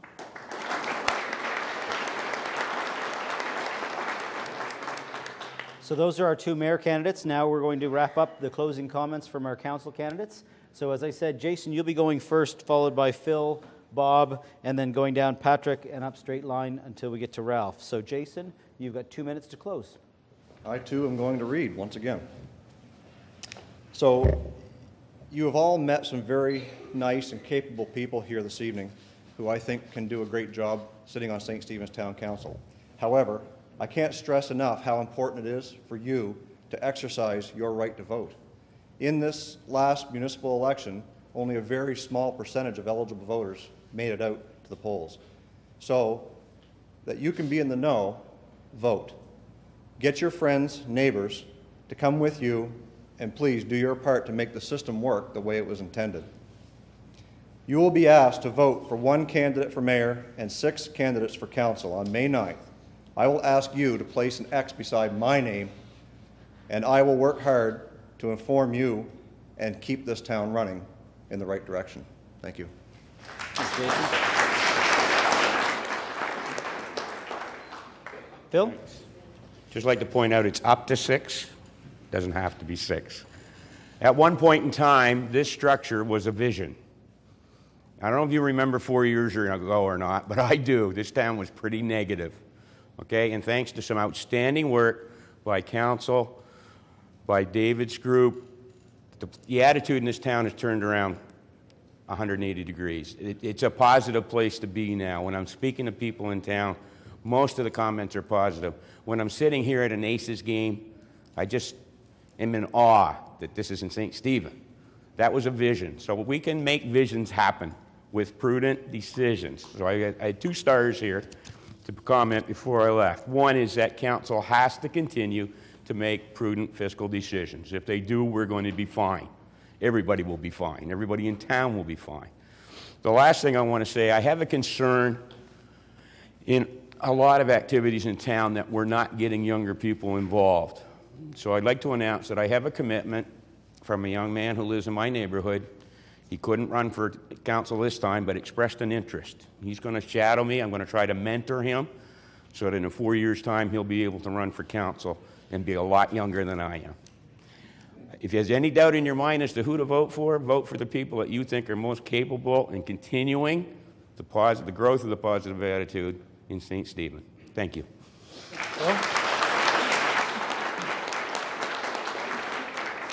Robert? I'd like first to start by thanking you. This doesn't happen if we don't have those people involved. And it's great to see people out exercising their franchise. You show that you're interested in the town of St. Stephen. I'm here going to stay forever. Unfortunately, people are stuck with me here in town. I hope that you can see value in me being part of the group that helped to make the decision to make this town better and to continue to grow it. I'm committed to it. I'd love to have my family be able to move back here by decisions that we make, and that there's opportunities for them the same, so that opportunities for your families can come back here and we can continue to grow and create more positive movement forward for this great town. Thank you.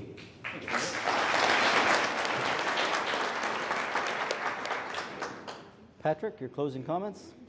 If you're wondering why I'm limping, I fell over down on the rocks down at the park the other day. So, I had a card made up, and on it I put my blurb, "The change we need, the voice you deserve."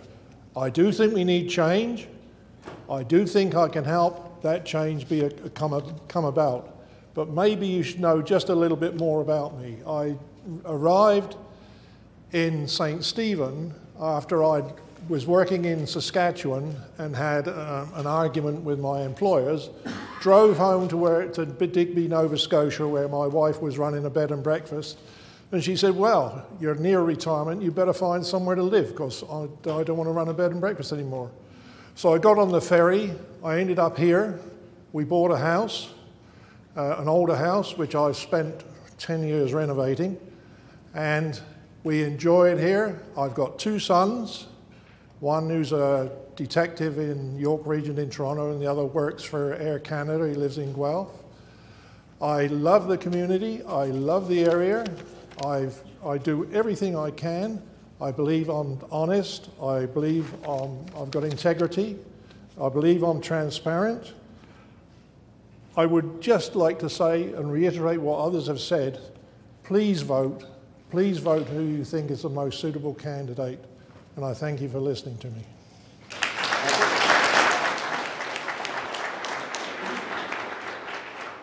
Marg, your closing responses.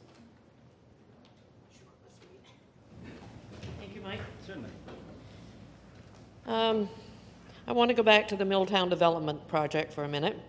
We're a very keen organization. We have a passion for beautifying and restoring the Milltown area, or the upper end of St. Stephen. We hope to have a dinner in the summer to bring this project, which will center around the vacant old post office lot. I have a passion for this town. I raised 2 children here. It's nice, though, to drive downtown now and see that there's a lot of people around. We're starting to be a hub of activity. Although as a councillor, I cannot make promises. This is not a party system, but I will work for you in the following ways. I will continue to work to end the illicit drug trade in St. Stephen. I've done that for 8 years, and I'll continue to do it. I want to work towards the expansion of the airport, of the Giddens Memorial Airport. I'd like to work with the Thompson Avenue residents to reduce their basement flooding, because that must be god-awful.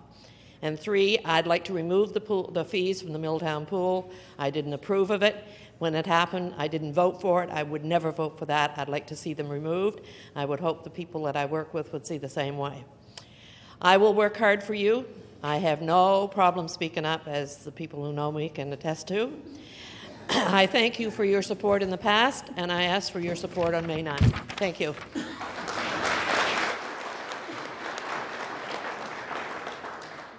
David, your closing remarks? I can't make any political promises, but what I do pledge is that I'll be accountable. I'm not really cheating, I wrote this. So. I'll be accountable for the decisions and actions I make while on council and provide reasons for why I made them. I'll also be approachable. I'll make myself available to answer any questions, and if I don't know the answer, I'll find someone who does. And I'll be active. I will actively represent and make decisions for this community that best reflects its expectations and needs. St. Stephen has seen some positive changes. We need to make sure we have a strong council to continue this momentum forward. And I'm just going to ask you for your support for my bid for a council seat. Thank you.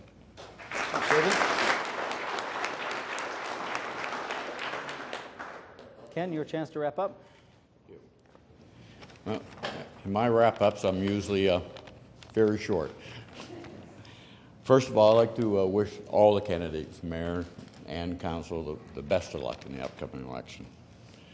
All I have to say is, if you want a councillor who's honest, one who's open-minded, transparent, and one who gives 110%, one who takes his seat on council very seriously.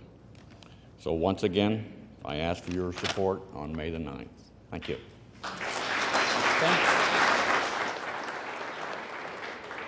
Ghislaine, your chance to wrap things up.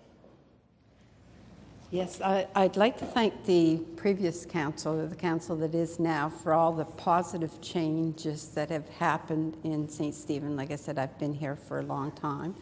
I was a member of Milltown for a while, so that's still my home.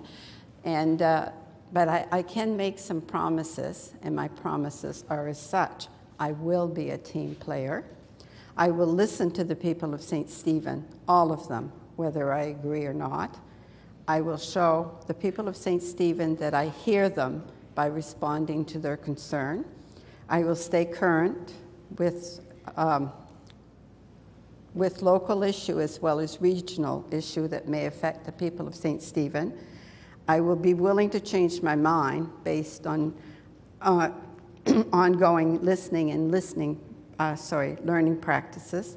I will speak calmly and courteously at council meeting and to the people of St. Stephen, because everyone deserves respect. And I will accept my public service as a privilege. So thank you.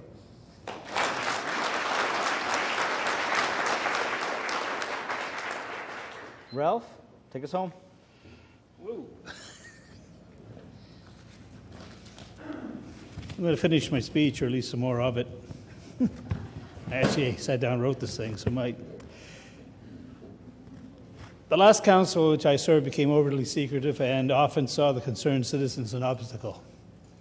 That was a policy that led to mistrust, to lack of confidence, and we justly paid for that on election day.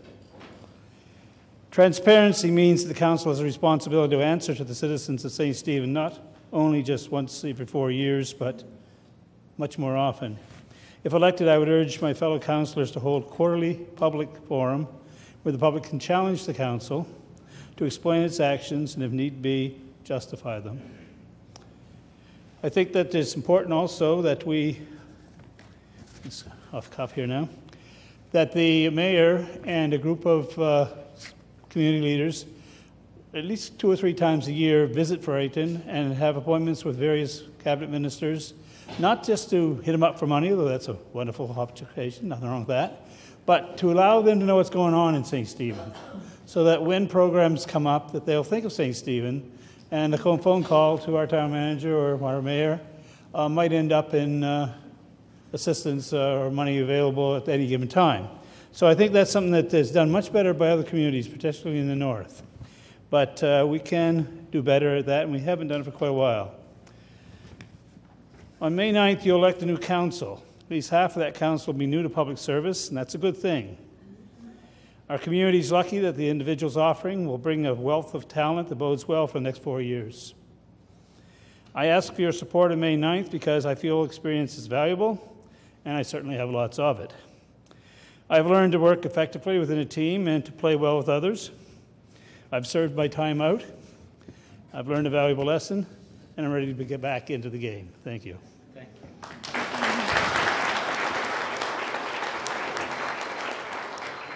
Okay, 5 minutes after, that's not bad. I mean, 5 minutes, not bad. So listen, thank you all for coming out. Thank you to the media for coming out. Thank you for televising this, so those that could not be here were able to watch this. So thank you for your efforts on that one. We have a few minutes after. We're going to stick around. If there's a couple of questions that there were questions we didn't get to, I'm sorry. There were a couple of really clever ones, and I wish we would have had more time, but we had lots of people. So actually, this is one of the most fun ones I remember over the years. Judy, well done again. You've always put together such a well-organized event. So, Judy, thank you.